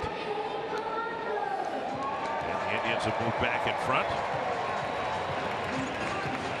5-4. And it'll be Jorge Polanco, Joe Mauer, Miguel Sano hitting against a new Cleveland pitcher. Yeah, Joseph Colon coming into the ball game. Salazar worked the first 4 innings. He had 76 pitches. Wondering maybe some elbow issue. We'll wait and find out. But Colon making just his 5th appearance in his rookie season. Good fastball, hard breaking ball, and a changeup is a scouting report. Ball one. Fastball between 91 and 97. If you paid attention, you know Terry Francona is a liberal user of his bullpen. Entering this series, he has a 12-man bullpen. It would be 13, but one of the relievers, Clevenger, is starting tomorrow. There are 10 right-handed relievers and 2 lefties. And there's a real good chance this weekend we'll see them all.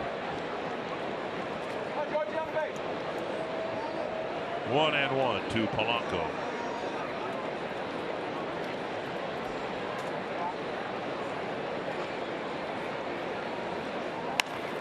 Roll to first. Santana to the bag, 1 away.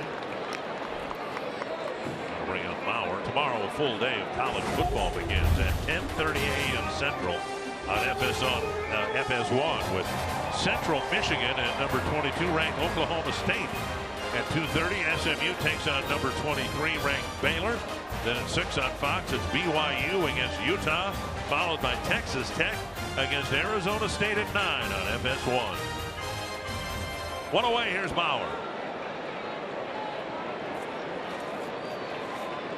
Joe with an opposite field home run in the first and a ground ball to first in the third.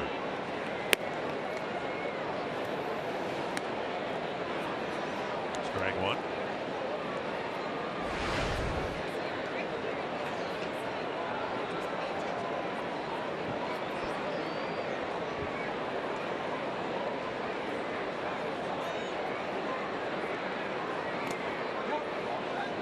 There's a heartbreaking ball by Colon. He started the season on the suspended list, minor league suspension list for 50 games for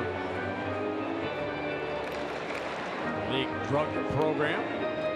Then he was called up in early July and then put on the disabled list with a sore right shoulder. Sent back to the minor leagues and then called up on September 1st. 1-1 to Bauer.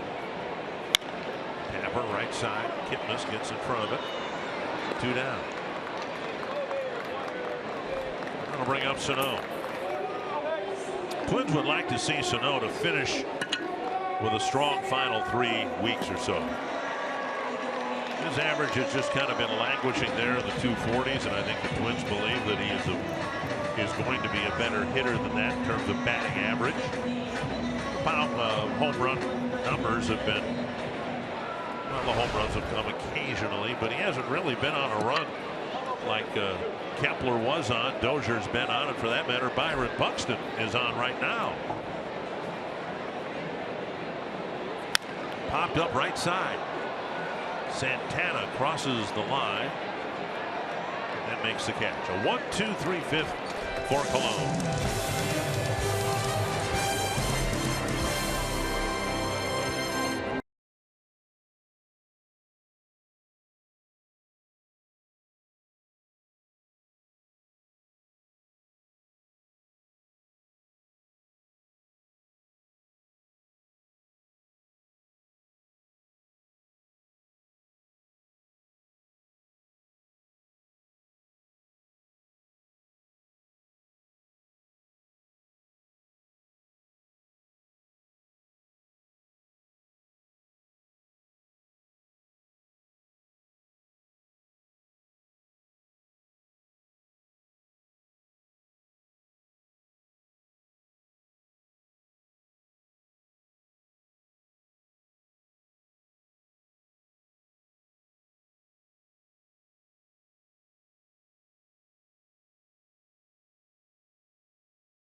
Sports North is presented by CenturyLink. Switch to CenturyLink Prism TV for an advanced TV experience. Learn more at cprismtv.com.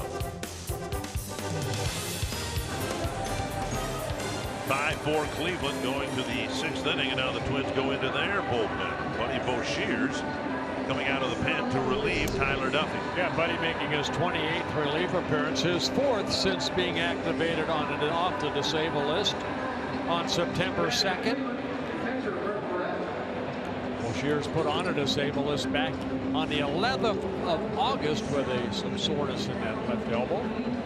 Well, he's done a good job, even though the high ERA and most of them coming in that first game of that doubleheader against the Astros, where he gave up 6 runs in an inning in the 3rd. He's done a good job out of that bullpen. Roberto Perez has struck out twice tonight against Tyler Duffy.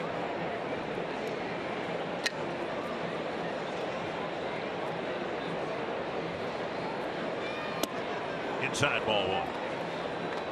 Boshears basically straight over the top, the hard breaking ball, occasional changeup.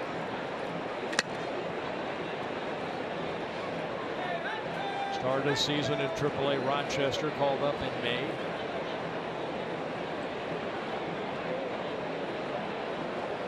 Fouled away, 1-1. We'll say it again, it's audition time again for a lot of these guys like Boshears. When he has been healthy, he's pitched well up here. 2 wins out of that bullpen.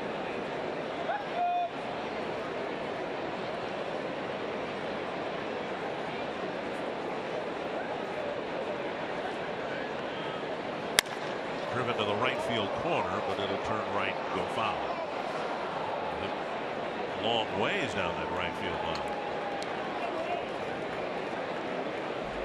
And the Indians still kind of waiting on Yan Gomes to get healthy. He's down playing some games in the minor leagues, rehabbing. That's when he separated his right shoulder here back in the middle of July. He had a home run yesterday in a playoff game for their AAA team, and their AAA team still in the playoffs, and so the Indians benefit from their top minor league team having games to play. Gomes can work some things out. And you're right, the hope is he'll come back and maybe not be an everyday catcher, but be involved in the catching mix in a week or so.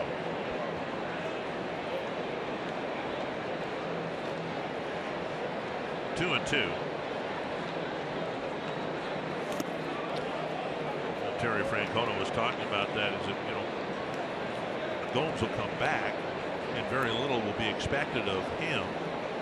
Perez, Jimenez haven't hit hardly at all. They're hitting 9th every day in the Cleveland lineup. And Gomes, before he got hurt, wasn't hitting well. So there shouldn't be any inordinate pressure on him to come back and get hits right away. Yeah, they're more defensive type catchers, you know, that call a good game. Strokes solidly to left, and Perez has a leadoff hit in the 6th. Yeah, good at bat by Perez. He finally got a fastball he could drive, and he does. Yeah, Gomes was hitting 165. Jimenez, you mentioned, Dick, 227. And then coming into today's play, Perez hitting just 159. Our carsoup.com trivia question prior to this season: who are the last pair of Indians to hit 30 home runs in a season? Boy, you think Tommy, Ramirez, Albert Bell? I know this one, so I'm going to defer. I'm going to withdraw from the competition. Read it in the notes. Cleveland newspaper this morning. You got the Cleveland newspaper? You got to? No, I go to Cleveland every morning and get the paper and then fly back. Come back? No, you can turn on your computer now and read newspapers from around the world. Do you know that? No, I didn't know that. 1-0 to Santana. Now 2-0, and here comes Murphy out to the mound.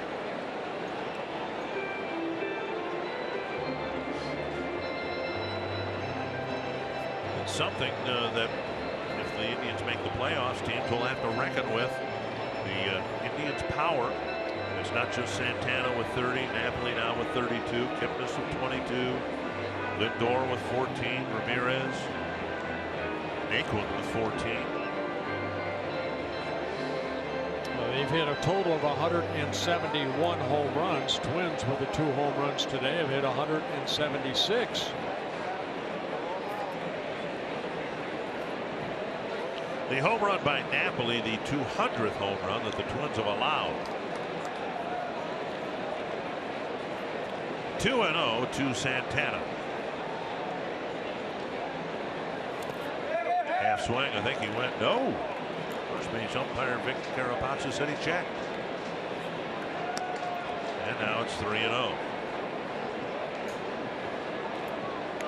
Alex Wimmer's getting loose. The Twins activated a couple of relievers themselves, Tommy Malone and Trevor May. So the Twins actually have a 13-man pitching staff. A 13-man bullpen crew. 6 lefties, 7 righties. And now Boshiers, after a solid single by Perez, issues a walk to Santana. Second baseman Jason Kipnis. Rough start to a Boshiers inning here in the 6th. Jason Kipnis will bat. That's one thing Boshiers has done when he's been out there. He has thrown the ball over the plate.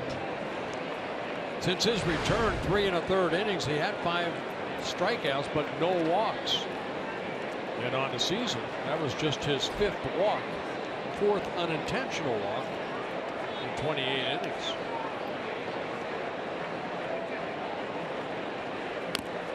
Kipnis drops it down, and it'll roll foul.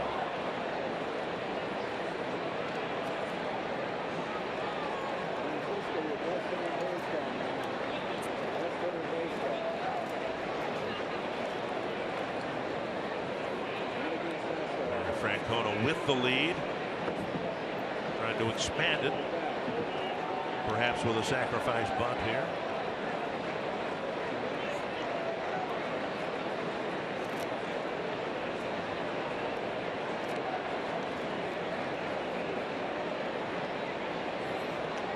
One strike. Close pitch.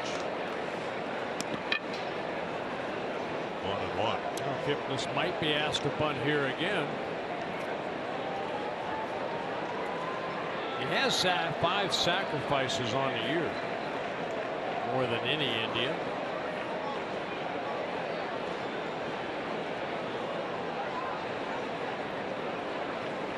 In the air, and Murphy with a nice running catch. I don't like to generally see it, but it's nice to see somebody from the other side pop a bunt up.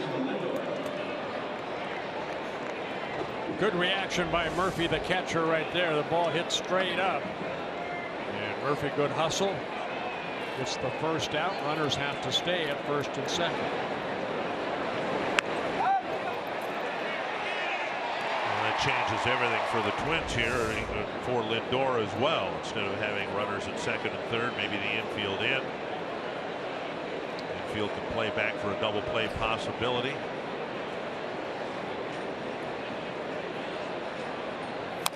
Chop, foul, 1 strike.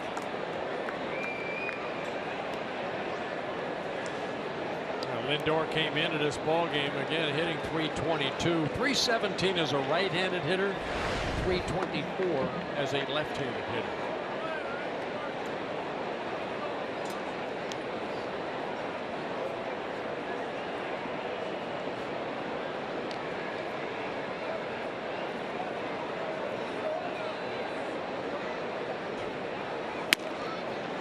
Up and away. The only thing that's in baseball that's been degraded more than the ability to bunt is baseball players' handwriting. Terrible. And that's pretty much the state of bunting in Major League Baseball as well. Terrible. 1-1. Popped up. Dozier back, and if he can get under it, the infield fly rule will be called, but now it's Kepler making the catch, 2 down. And that'll bring up Napoli, and we'll see if the Twins make a pitching move with a right-hander. Paul Molitor coming out. So first two hitters get on. Kipnis pops up, and then Lindor pops up. So 2 on, 2 outs. And Alex Wimmers will be coming into the ballgame. Trying to get Napoli and keep this a 5-4 ballgame.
Last time he came up, hit a ball about as far as a human being can. Yeah, Danny Salazar. Well, you see the Napoli pitch right there. He knew it as soon as he hit it.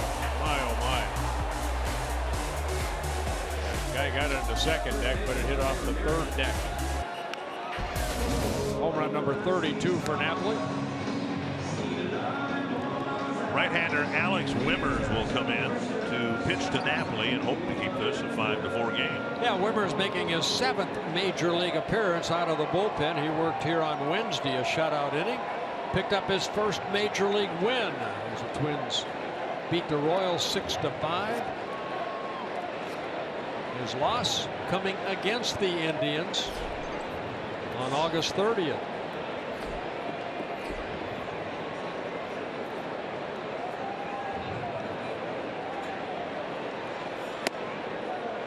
And inside, ball 1.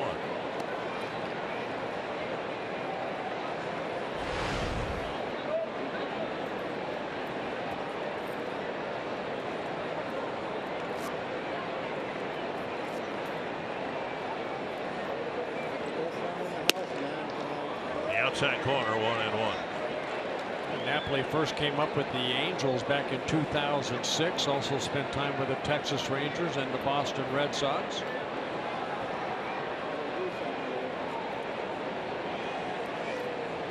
.236 home runs in his career. Just inside. Wimmers trying to work the ball inside, outside, inside.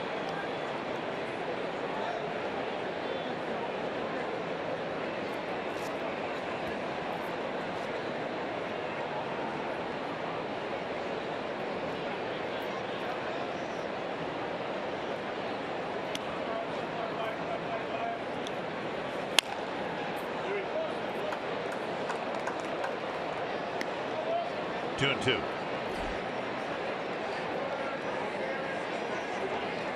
Napoli over the winter, signing a 1-year contract with the Indians.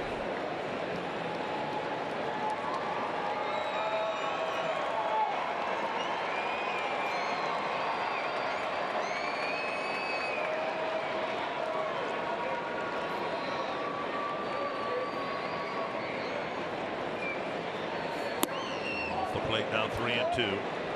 Jose Ramirez, who already has 3 hits, is on deck.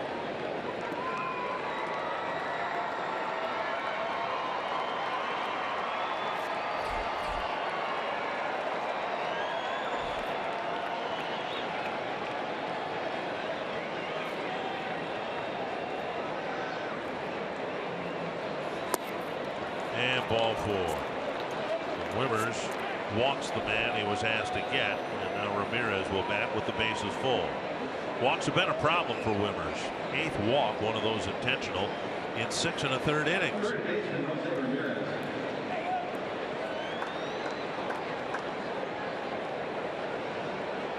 Shake of the head, disgusted with himself, and now Ryan O'Rourke, who will come in to pitch, one would think, either at the start of next inning or if Ramirez extends this inning.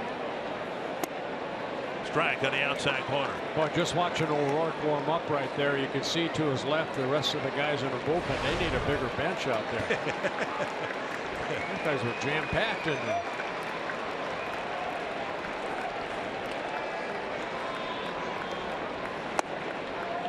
Changeup drifts outside, 1-1. It's going to be first come, first serve. Look at those guys out there. Yeah. They just bring them in one at a time, and everybody moves down one until Kinsler comes in. Like the old game workups. 1-1. On the ground, Bauer with a great stop. Wimmers to the bag. A great play by Bauer to end the inning.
Fielding this year with all the errors, but we've seen from Bauer and Dozier, of course Buxton, some extraordinary defensive plays that in that case saved at least 2 runs.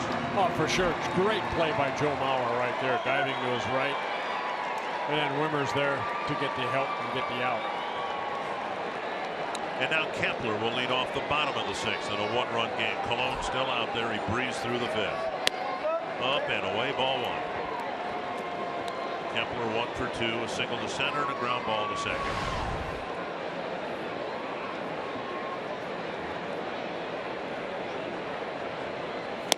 Way out in front of the changeup. Tigers beat the Orioles 4-3. Big game for the Tigers. Maybe a bigger game for the Orioles. They started the day 2 games behind Boston in the East and a game behind Toronto. Over the inside corner, 1-2. Good downward curveball right there. How about the New York Yankees? 4 games back of the division, 2 back in the wild card race. Well, they traded 2 of their top relievers. They basically bought out Alex Rodriguez and told him to go home. A lot of those young kids stepping up. 2-2 to Kepler, leading off the Twins' 6th inning. 3-2. Suzuki will follow.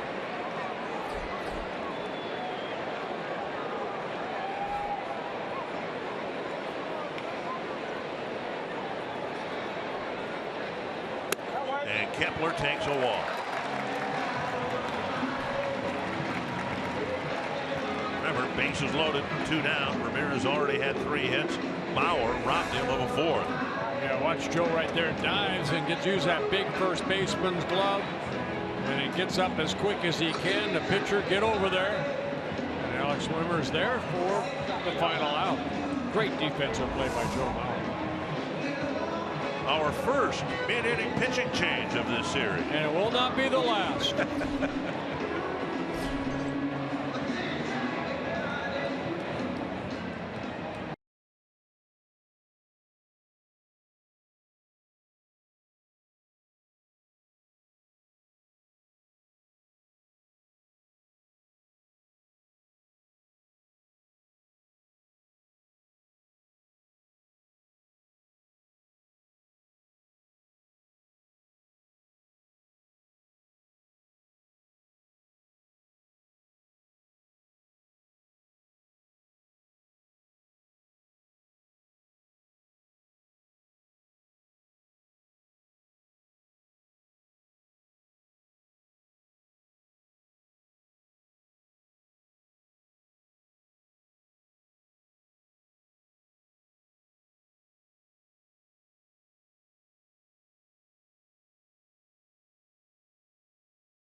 Ryder Cup here in the Twin Cities. And September 20th is Ryder Cup night at Target Field. Limited number of Ryder Cup theme night ticket packages are available that include a game ticket and Ryder Cup themed Twins cap. Learn more at twinsbaseball.com. Ryder Cup, or call 800-33-TWINS. That picture, Joe Mauer with the Ryder Cup, was taken last year when the Ryder Cup was in the Twins clubhouse. Did they let you get close? Yes, I got to hold it. Did you really? Yeah. Kind of cool. I asked, and they ran to the back of the clubhouse. Zach McAllister, the second reliever used by Terry Francona. And by the way, Danny Salazar left after 4 innings with the right forearm tightness. Well, that's a discouraging thing for the Indians, who, good as they are in the top end of the rotation, they don't need to be filling any vacancies in the back end. Here's Kurt Suzuki with a man at first. Kepler has good speed. McAllister gets ahead of Suzuki and delivers to the plate quickly.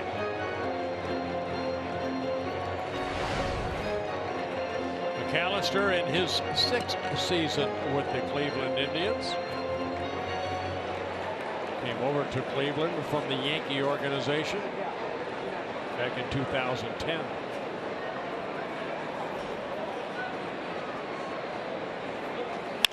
On the ground, great stop behind the bag. Kepler beat. No, they're calling him out.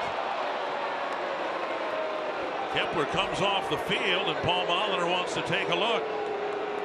Second time that Kepler has hustled into second base, and it's a bang force out again. This is the 6th inning. There's much less to lose. Heck of a play by Ramirez. They say Ramirez, he spent more time in left field, but now the third baseman. See whether the left foot touches the base. No, he's out. The same thing kind of happened. Kepler's spikes dug in the dirt. And that's a big play by Ramirez to get the out at second base. Yeah, they said Ramirez, who played, earlier in the season, he was out in left field, but they let Uribe go, and now they're looking for a third baseman. And this young 23-year-old took over, and he's been playing outstanding defense. Logan Schaefer with a walk and a strikeout. Just need to take advantage of the leadoff walk in the game tie. Side, ball 1. McAllister with a fastball, low 90s, curveball, hard breaking ball, and then he has a split finger.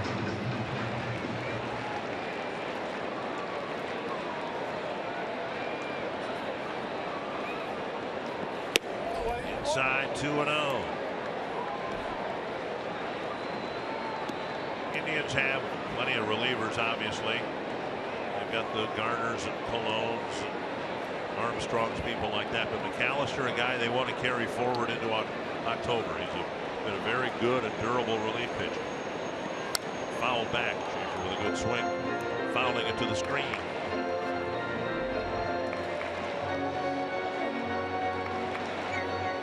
He did spend some time on a disabled list. Had a little sore right hip back in July.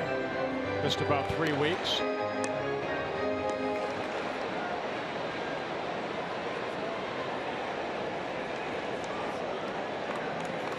Popped up, chased by Ramirez, but it's back in the seats. I remember back in 2012, 2011, in that range right there, they were looking for McAllister to be in that starting rotation.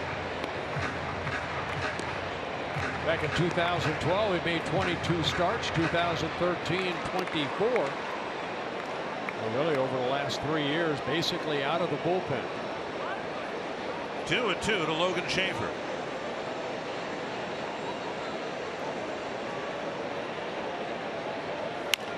Full foul.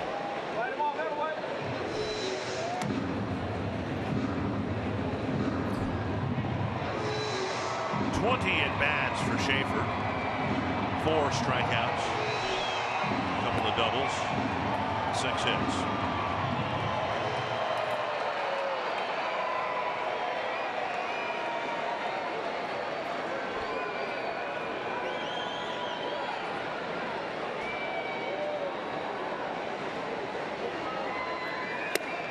And now a full count.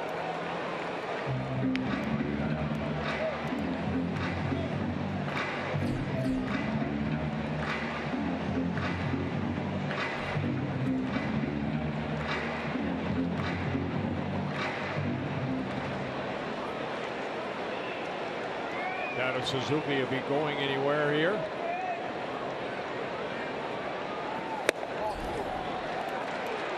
And that's a nice walk taken by Schaefer. Second time he's taken a walk. He took one against Salazar in the second inning. And now an opportunity for John Ryan Murphy. Singled in front of Buxton's home run in the fourth. Bounced into a double play in the second.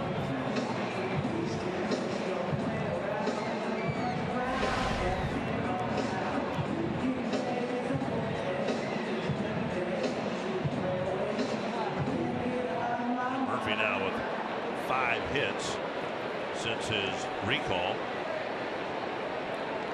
and just 3 hits in the first 5 weeks of the season. On the outside corner.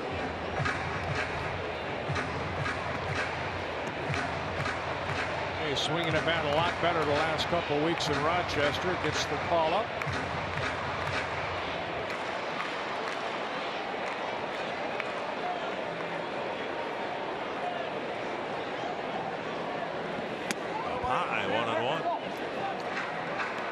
You saw McAllister's numbers in yellow. Walks are higher than Terry Francona would like. Schaefer really worked for his walk.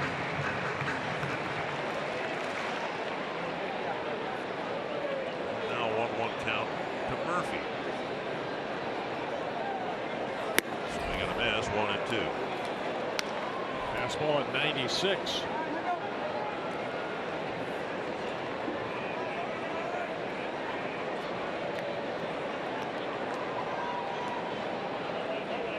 A good bullpen, second best in the American League behind the Kansas City Royals bullpen as far as earned run average. Just outside, 2-2.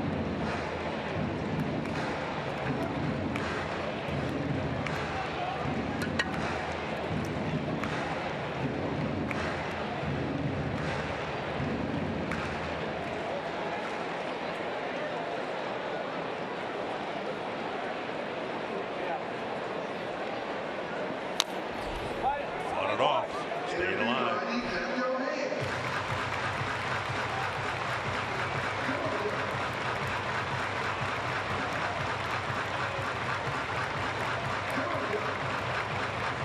to the mound, Roberto Perez.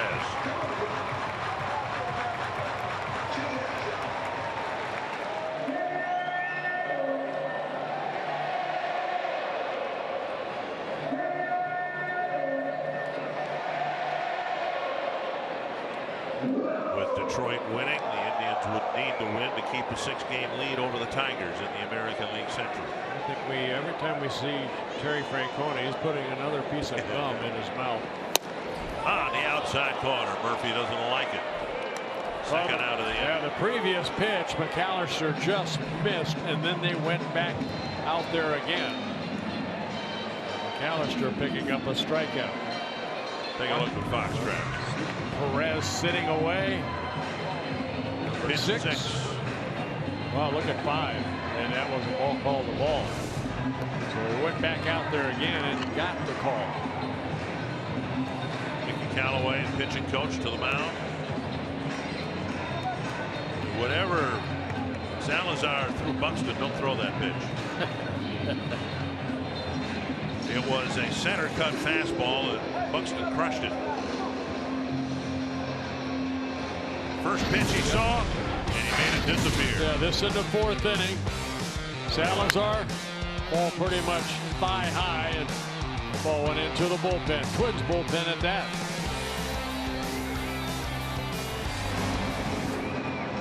Tying run at second, 2 down now.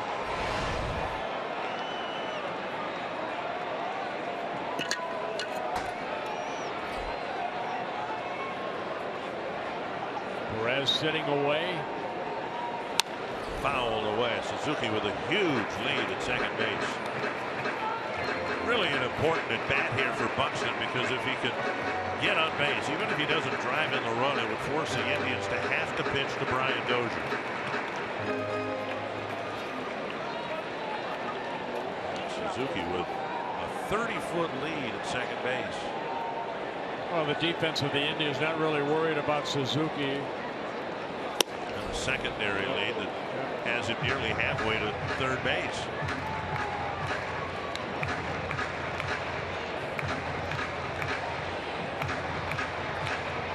Watch McAllister right here on this throw toward home plate. Slipping. Nelson Bryles, who I pitched with in Pittsburgh, he would do that on purpose. Throwing the pitch. What on earth for? Just to distract the hitter. Buxton with a bouncer to short. And Lindor fires to second. Twins leave 2 aboard. It's still a 5-4 game as we go to the 7th.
The Grand Casino story of the game. Well, thanks to Joe Mauer in his first at-bat, he gave the Twins a 1-0 lead with his 11th home run.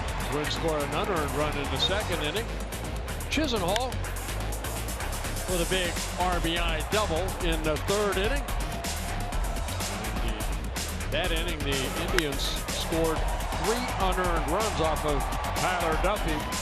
Byron Buxton, with his 6th home run, a 2-run home run, tied the game. And then Napoli on the first pitch gave the Indians a 5-4 lead with his 32nd home run of the year. The bullpen parade continues. And Taylor Rogers comes in to pitch for the Twins. Will face Lonnie Chisenhall to lead off the 7th. Yeah, Taylor Rogers had a clean outing in his last outing. 3 prior, he had given up 7 runs in 2 1/3 innings. So that ERA jumped up a little bit, but he pitched well against the Kansas City Royals here a couple days ago. First pitch, fastball and a strike. This is Rajay Davis hitting in Chisenhall's spot.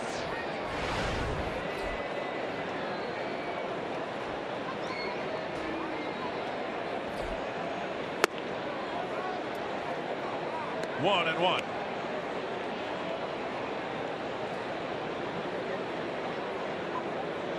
Davis having a decent year. He's provided some speed, 35 steals and 40 tries, but also some pop, 12 home runs. Fouled away, and it's 1-2. And he's one of those veterans that Terry Francona likes to bring in, like Napoli. You know, Davis was here. Uribe, as I mentioned earlier, he was here earlier in the year. I would imagine if you're a manager like Francona, you've had success elsewhere, and mostly with veteran-laden teams. Flared foul again. He's got some young guys this time around. Lindor and you know, as much fun as they've had this year. Now this is going to get pretty intense for them in the next couple of weeks, and particularly in late September and October, it'll be nice for him to have some guys like Davis. Foul tip still alive.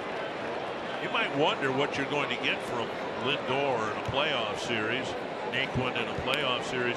You worry less about a guy who you can pretty much count on because he's been doing it for 10 years. Yeah, Davis in his 11th season in the big leagues. Played with the Pirates, Giants.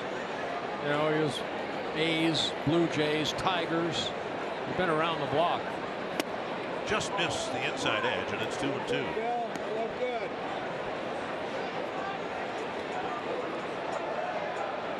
Davis has a little postseason experience with the Tigers a couple years ago.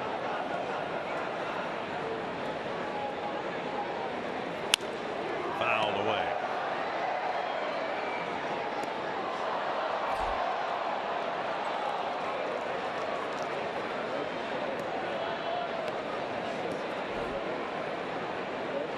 Davis has over 350 stolen bases in his career. 2-2. And another foul.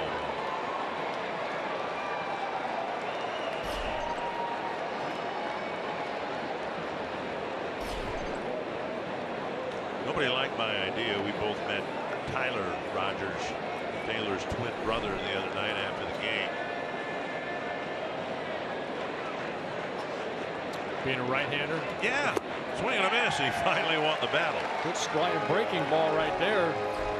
Taylor Rogers picks up the strikeout. Yeah, his brother Tyler had a good year. AA, AAA for the Giants. Submarining right-hander. You announce that Rogers is coming into the game. And then the Indians announce Rajay Davis, the pinch hitter, right-hander. And then you send Tyler Rogers out there, a submarining right-hander. I don't think that would work, would it? I don't think they'll allow that. One down, and here's Almonte.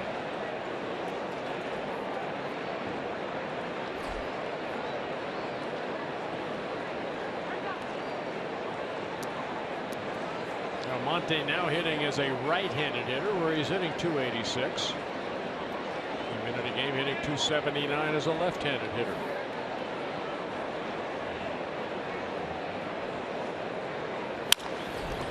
Sano with a great stop behind the bag. Got him. What a play by Miguel Sano.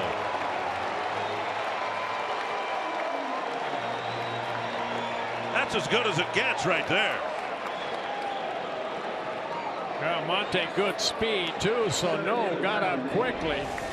And we've seen him at times, sometimes, get up like this and maybe, take a step or two. But right there, he threw a rocket over to Joe Mauer.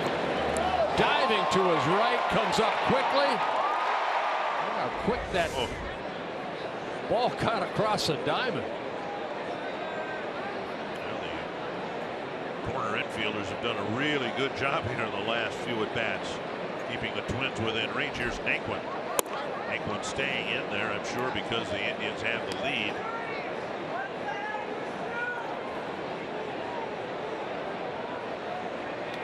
The platoon option has already been used. That's Rajay Davis. And now 2-0.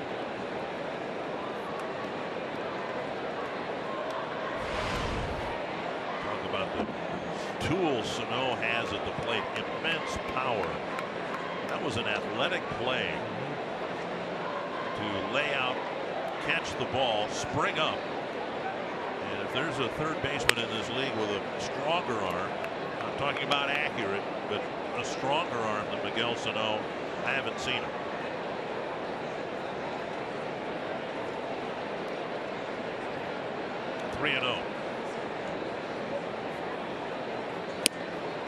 And a 4-pitch walk to Naquin, his second walk of the game. That'll bring up Roberto Perez. Perez singled his last time up.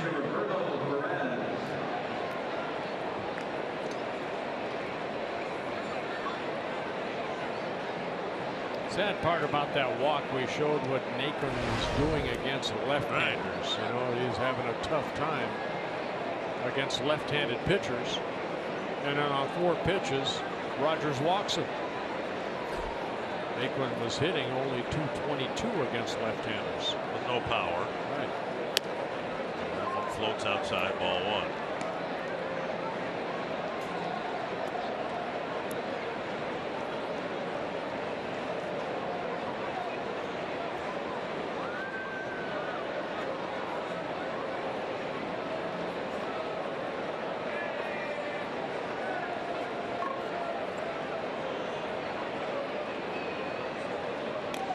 Naquin with 5 stolen bases in 8 attempts.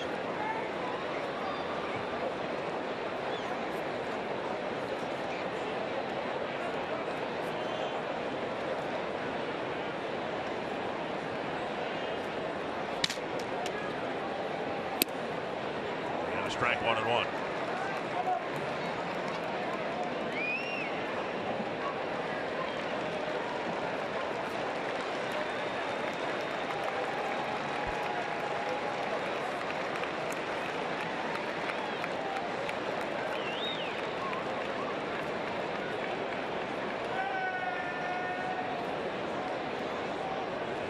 Check at first of Naquin.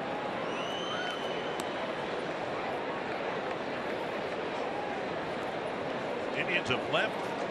The bases loaded twice in the second inning. Duffy did a really good job leaving them full without the Indians scoring a run, and then Bauer's great play wrapped up a bases loaded threat in the 6th. So now you'd like Rogers to tie this inning up, let the boys start hitting again, and see if they can score a couple of runs.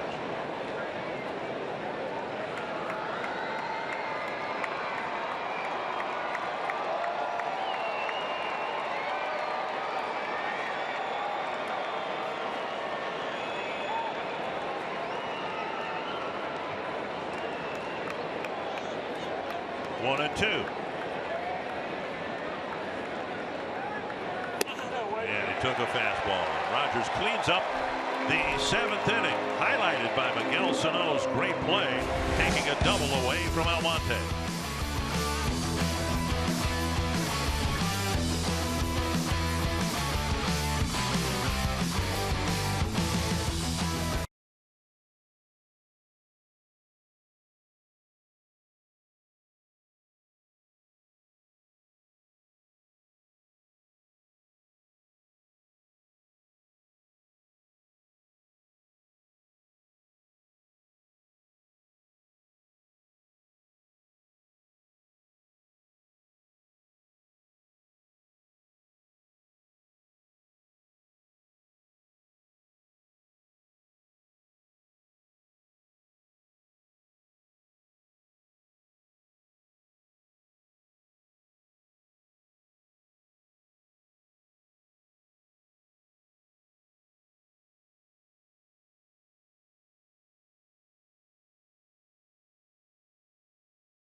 ball game here so far. Here's tonight's T-Mobile greater coverage of baseball. Rick Porcello, 9 starts in a row now. He's gone at least 7 innings with 3 earned runs or less. He's been outstanding, and he's just won his 20th game tonight.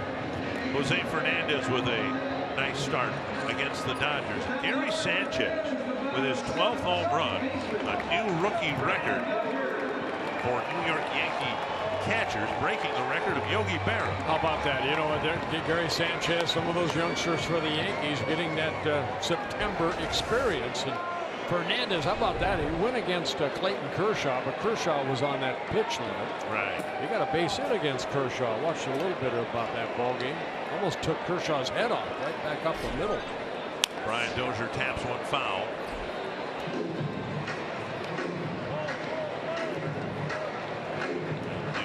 For the Indians is Rajay Davis, and there's a new pitcher, the right fielder. Will identify him first. Almonte moving over to right field. Dan Otero now on the mound, making his 54th relief appearance. He has been outstanding. Hit into the shift with Kipnis swung over, and Dozier's retired, 1 away.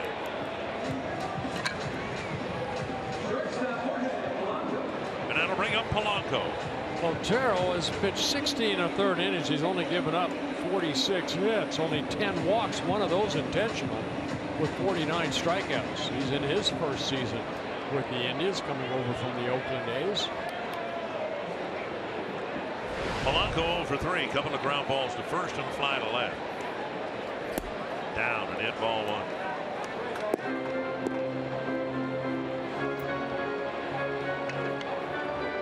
Otero, a sinker slider type pitcher, not overpowering, relies on movement. Might have seen just 2 home runs allowed in over 60 innings. 1-1.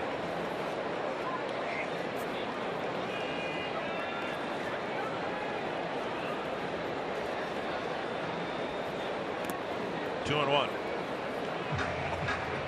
It's a formidable bullpen, and you might not have heard of many of the relievers.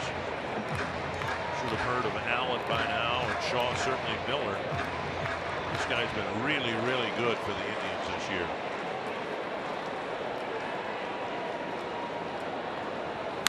Driven to right, that's down for a hit. Now Monte chases it, and Polanco will be held to a single. His first hit of the night, and that'll bring up Mauer. Join Fox Sports North and the Minnesota Wild for the breakaway 10K, 5K, and 1-mile run Saturday, September 24th, benefiting the Herb Brooks Foundation. All participants receive a t-shirt and are qualified to win 2 sweet tickets for the Wild Jets game on Sunday, October 8th. For more information, visit foxsportsnorth.com and click on upcoming events on the Hot Topics bar. Mauer homered to left in the first, couple of ground balls to right have followed. Strike on the outside corner.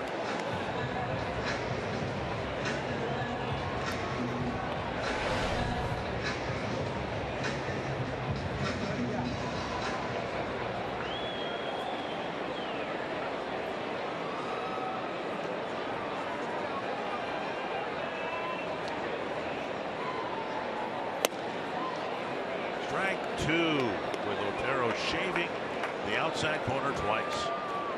You know, a couple of years ago with Oakland, out of that bullpen, 72 relief appearances. He is 8-2 with a 2.28 ERA. Look at his minor league numbers too. Always good control. Does not walk a lot of batters. Hot stretch presented by Carrier. Bauer fouls it back.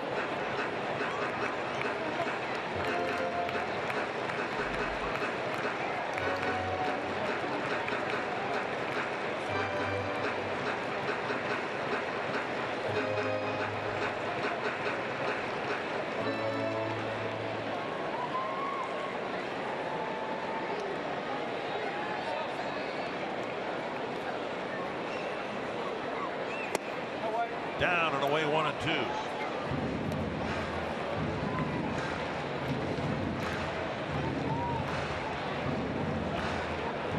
Blanco looking across the way.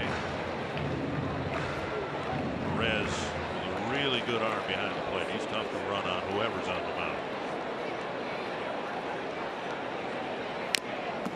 Mauer with a big swing and a foul straight back.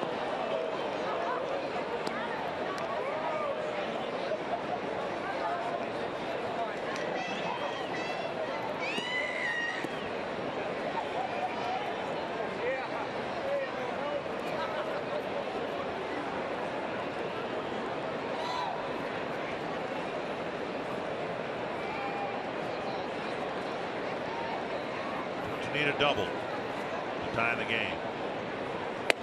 2-2. Changeup missing away. Otero, 31 years old, came up with the Giants. 3 seasons with the A's. Claimed off waivers by the Philadelphia Phillies from Oakland over the winter, and then the Indians ended up getting him for cash from the Philadelphia Phillies back in December. And now outside, he tried to go out where he got the first 2 called strikes, but just missed.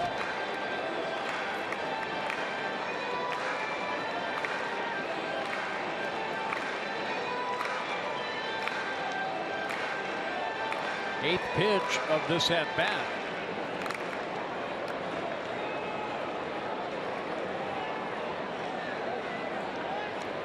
And Uncle almost got caught leaning the wrong way. I don't think he was going anyplace, but just expanding his lead a little bit. Well, it might be taken off here. 3-2. Yep. He's able to get that right hand back on the bag.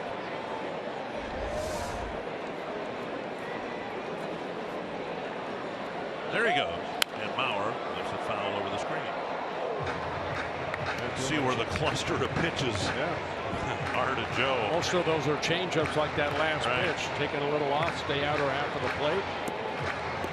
Where do you think, you watched him almost as much as I have over the years, where has he done the most damage though? It's always been curious to me, you know, where teams pitch him. It's like that, but that's where he, I think, prefers the baseball. Well, Joe stands off the plate, as you can see, you know, in the big frame right there. Now they're going to go inside. Deep to left, but foul. It's kind of like his home run that he hit. It really wasn't away. It was kind of more in, and he inside outed it into the seats in left field. Basically, pitch him away, play him away.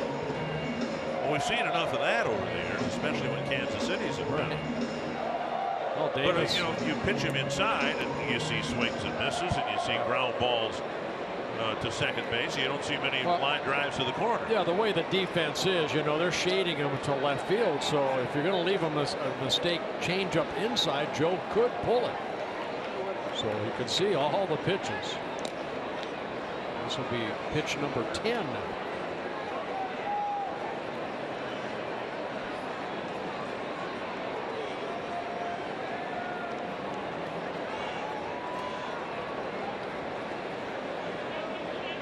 Twins still need that double.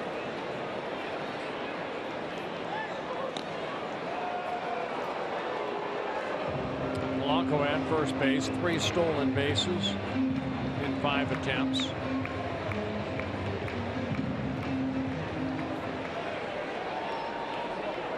One of those attempts he got picked off. There he goes, and the pitch hit right into the shifting shortstop who went to cover the bag. And they not sent him. It was a bullet to center field, but with Lindor cutting over to the bag, it was hit right to him in a double play.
Twins continue their weekend series against a team fighting for the American League Central Division title.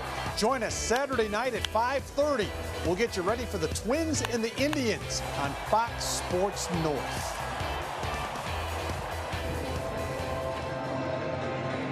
Joe Mauer had a good at bat there. He ended up hitting the ball very hard, but Twins sending the runner.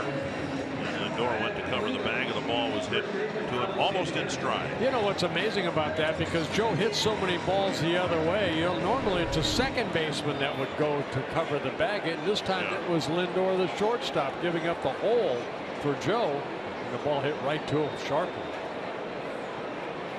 Here's Ryan Presley coming in for the 67th time. He worked the third of an inning here on Wednesday. Picked up his 14th hold in the Twins' 6-5 win.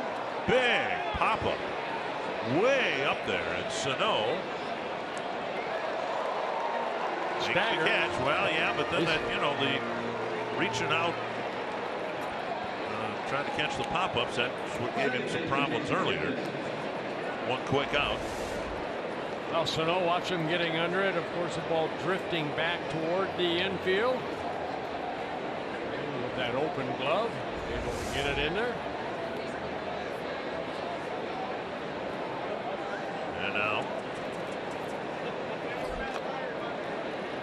Kipnis.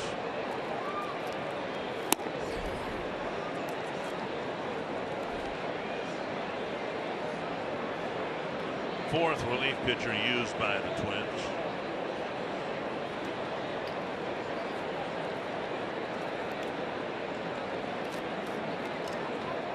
Indians have used 3 on the outside corner, 1-1. By the time the game's over with, the Indians will use more than the Twins. You think so? I think so, yes. So far, we've only had one within the inning pitching change.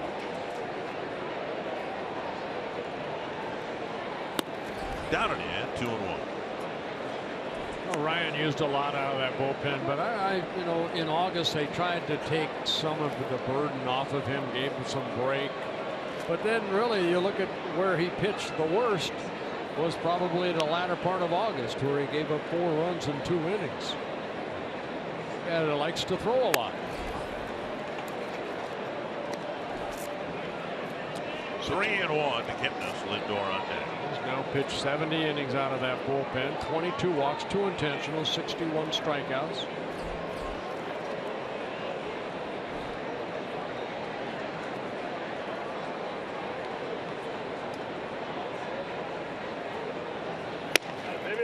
And a walk.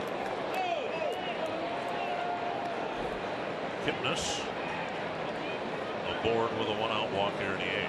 This copyrighted telecast presented by the authority of the Minnesota Twins and may not be reproduced or retransmitted in any form. And the accounts and descriptions of this game may not be disseminated without the express written consent of the Minnesota Twins. Lindor with a single. Reached when Tyler Duffy threw errantly to second base in the 3rd. Strikeout and a fly ball, a foul.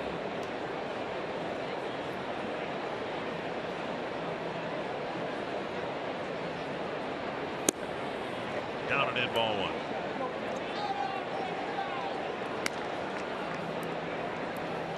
Been 9 walks in this ball game, 5 by the Twins, 4 by the Indians.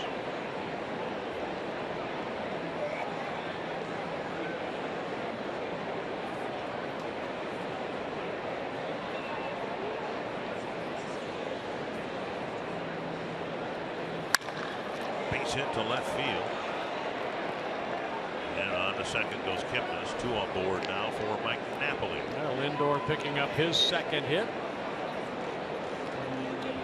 And again, I read the Cleveland Plain Dealer this morning, so I knew the answer to this, our Soup.com trivia question. Prior to this season, who were the most recent pair of hitters? Jim Thome and Ellis Burks in 2002. Well, I mentioned Jim Thome, so that's all I need. I'm going to look that up. I believe that was the year Rick Reed was with us. Thome wouldn't have hit that many. If it were not for Reed. Was it 6 off of Rick Reed that year? 6 in 1 year. Yeah. Rick Reed, 15-7. Gave up 32 home runs, 6 of them to Jim Thome that year. I mean, we're talking about, hitters from each team with 6 home runs against the whole roster in the season series. This was one batter. Yeah. 1 strike. Napoli with a big rip trying to break the game open. Been there, done that. It happens. You could never have given up 6 home runs to one batter in one season. In 1 year, no. I spread it out. Napoli swinging through a fastball. High fly to center. In the park for Buxton. Kipnis at second. Little tag and the throw close enough to second base to keep Lindor from advancing. Now Lindor went about maybe halfway and seeing if that throw was where it was going to go. And Buxton getting that ball in quickly. And now Ramirez, who has 3 singles, and if not for a great play by Joe Mauer, would have 4. And Presley, simply put, needs to get it here. It's a 1-run ball game, still within reach, obviously, and the Twins can score a run or 2 here and win a ball game. But contending teams seem to find a way to get hits in situations like this. We'll see if Presley can get him.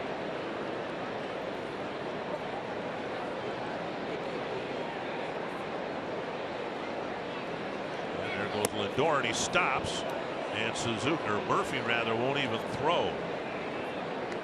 Almost looked like a delayed double steal attempt there, and trying to draw a throw, but Murphy didn't throw. Murphy more concerned, as he should be, with the runner at third than the runner at first. Right. 1-0. On the ground. Has it, and the Indians leave 2 more aboard. They've left 11 men on here. It's a 1-run game.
By a run, and coming up after the final out, we'll bring you more coverage of this game. It's Twins Live presented by CenturyLink.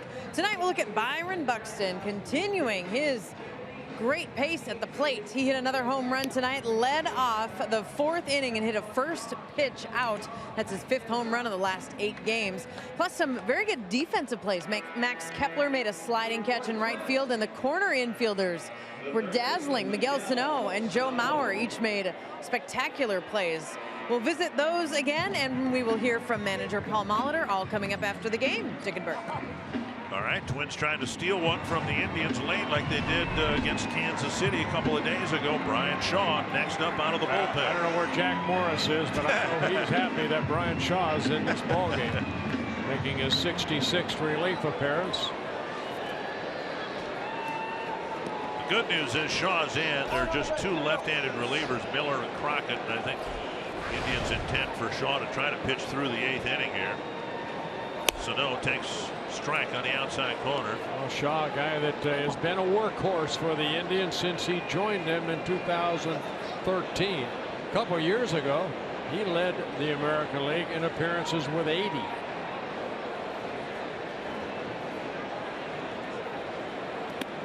And the dirt in front of the left-handed batter's box, 1-on-1. Middle of the Twins lineup, Sano, Kepler, Suzuki. Twins have bench players Rosario, Beresford, Centeno, Escobar, Vargas, and Grossman available to them. Shaw, 28 years old, a right-hander, throws across his body. Fastball, slider. Swing and a miss, and kind of a half-hearted swing again by Sano. His fastball's like a cutter. Almost what Rivera had. See so many guys throwing those cutters now. A bat away, 2-2. Sano's walked, struck out, and fouled out.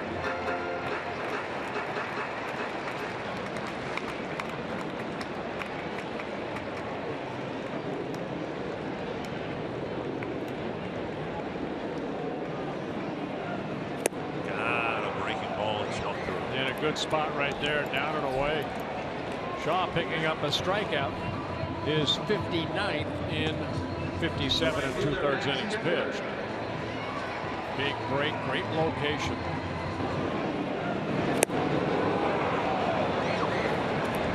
One down, and now Kepler. Single, a ground out, and a walk.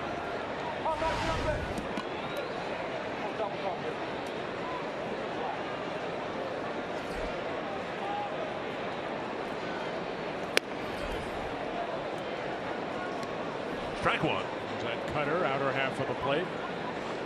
Right-handers hitting 218 off the Shaw. Left-handers hitting 259.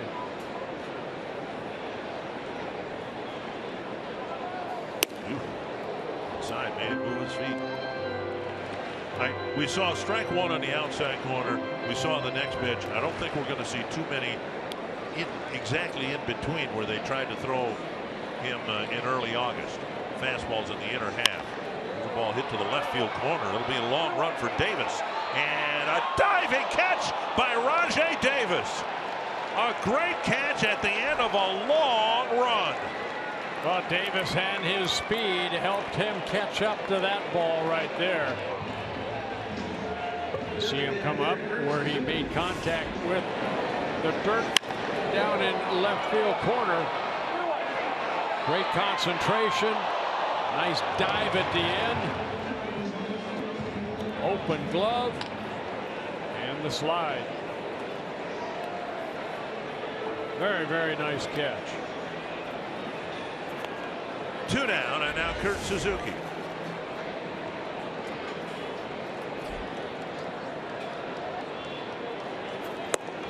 Ball one.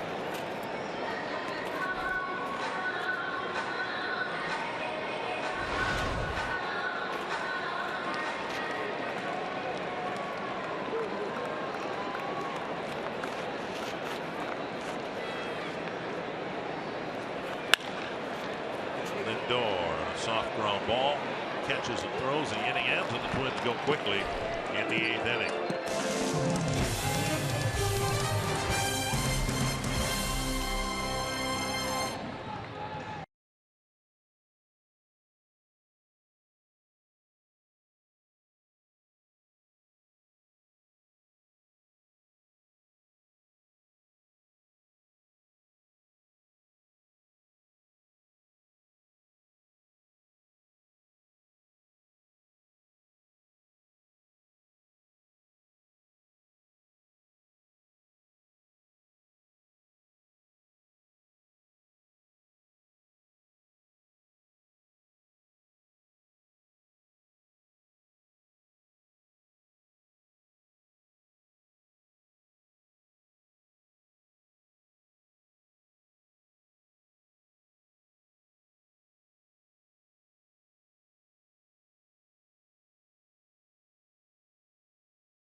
made some great defensive plays. Rajai Davis, a latest player to make a really good play in the field.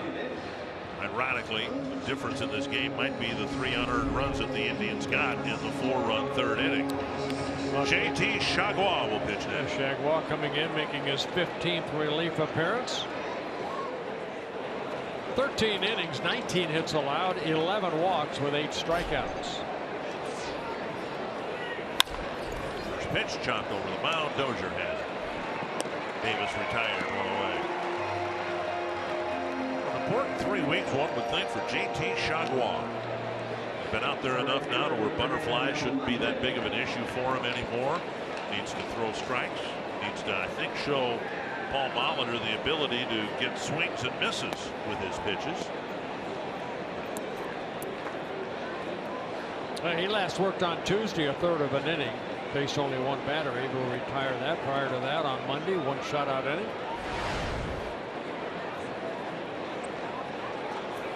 Quick out right there on the fastball.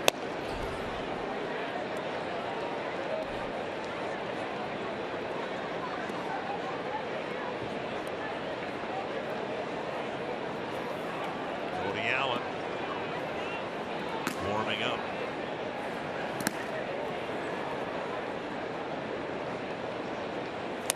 Allen's so good. Terry Francona feels just as comfortable using him at the end as Andrew Miller.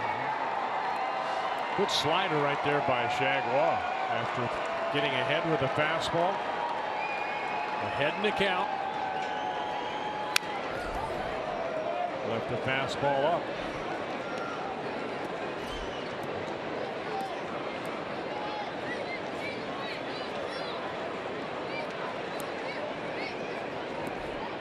Chargois started at Double-A, moved up to Triple-A.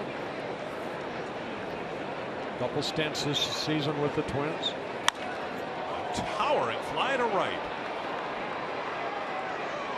Hit almost higher than it was far, and it's catch by Kepler out number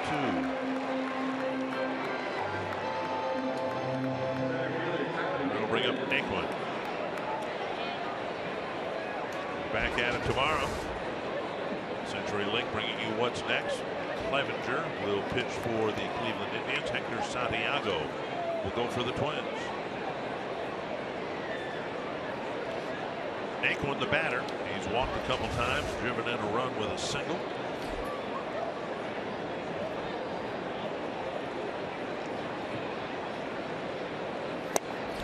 And that's what the Twins are looking for right there. 95 down and away for a called strike.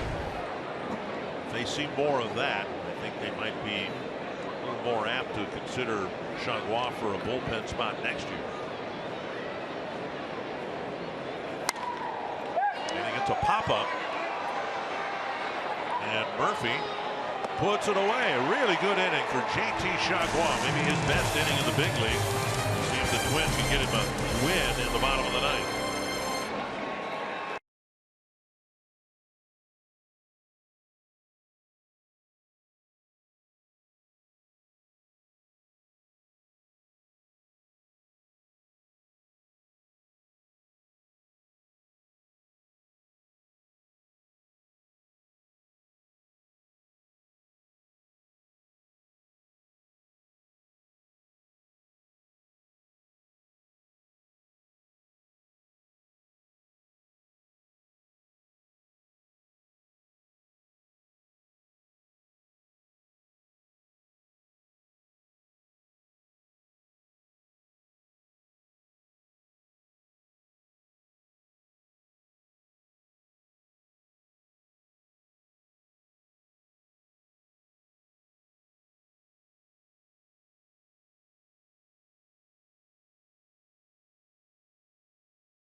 2. They tied it up. Difference in the game, the Mike Napoli home run. Now the bottom of the order due up in the bottom of the 9th, and Cody Allen will try to save it for the Indians. Yeah, he done a good job out of that bullpen. 26 saves and 29 save opportunities. Opponents hitting just 185 off of them. Left-handers 216. Right-handers hitting only 157. Cody Allen with a good fastball, very good curveball, changeup. Logan Schaefer, a lefty. John Ryan Murphy, a right-handed batter. No one's come out onto the on-deck circle yet. Again, the Twins have bench players Rosario, Beresford, Centeno, Escobar, Vargas, and Grossman. The last 3 are switch hitters. And see who comes out onto the on-deck circle, and it may depend on the outcome of this at-bat. Allen with 59 innings pitched. He has allowed 7 home runs. He's given up only 38 hits. 25 walks, 78 strikeouts in the 59 innings. And now Rosario emerges onto the on-deck circle. Inside, ball 1. Schaefer hadn't put a ball in play, but he's had 2 good at-bats where he's drawn walks. The Twins will go Schaefer, apparently Rosario, and then we'll see what they do with Buxton's spot. Inside, 2-0. Again, Allen 25 walks in 59 innings.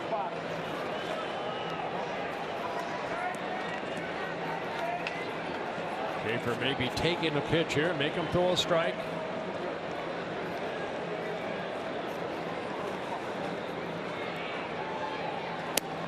And he takes one. And he does, right down the middle. Nobody warming up behind Allen. He'll be asked to get the save here. Twins will try to tag him with a blown save or a loss.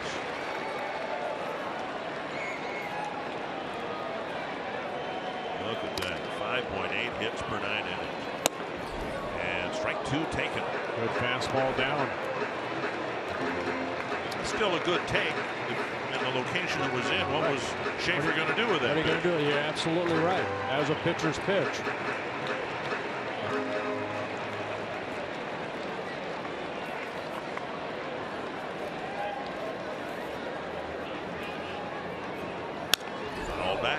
That's how Schaefer drew his second walk. He fouled off a bunch of pitches and ended up drawing a walk.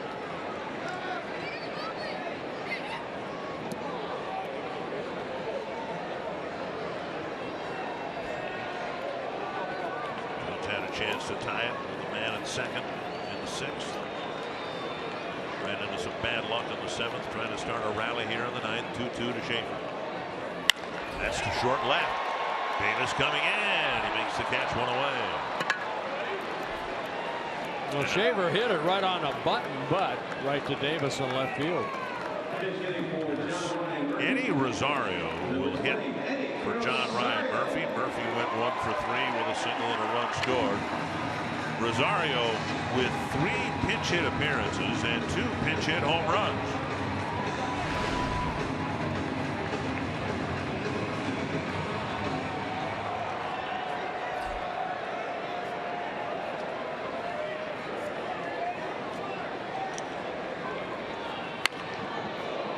Ahead of Butch Davis. And the ball boy down the right field line, apparently getting Dan Gladden's glove. That Rosario against Allen, 3 hits and 5 at-bats, one of them a double. 1 strike. And a breaking ball and a called strike, 0-2.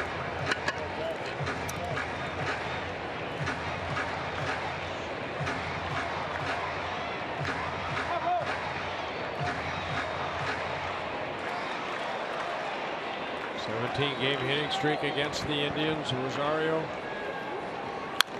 foul back. So they tried to go up the ladder exactly where Perez wanted it. Rosario fouled it back.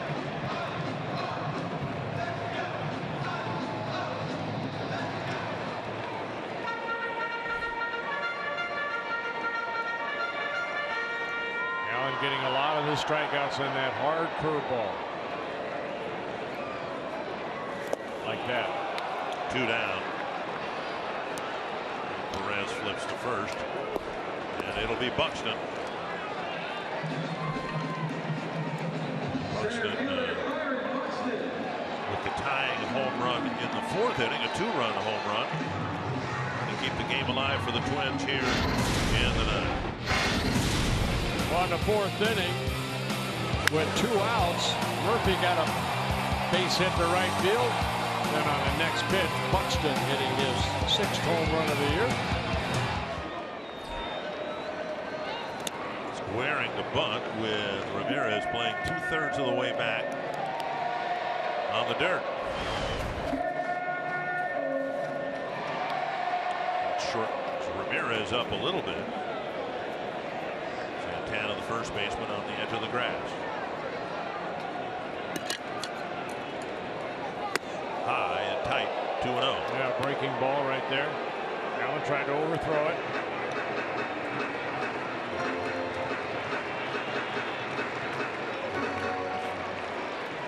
And Buxton can keep the game alive. Dozier will hit.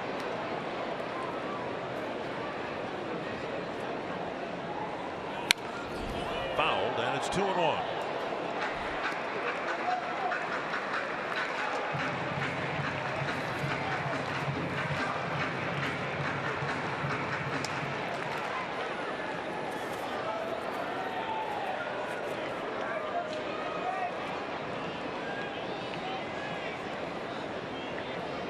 Allen wants a fastball in.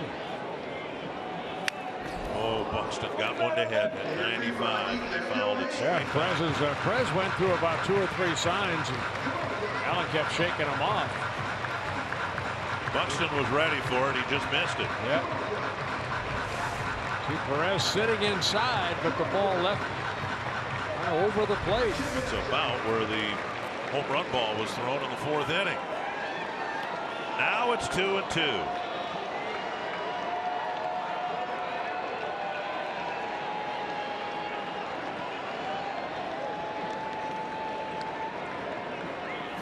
Breaking ball got him. And the Indian bullpen shuts the Twins down after the 4th inning. 5 shutout innings for the Cleveland bullpen. And a 1-run win for Terry Francona and the Tribe. The bullpen second best in the American League behind the Kansas City Royals, and they put some zeros on the board here tonight.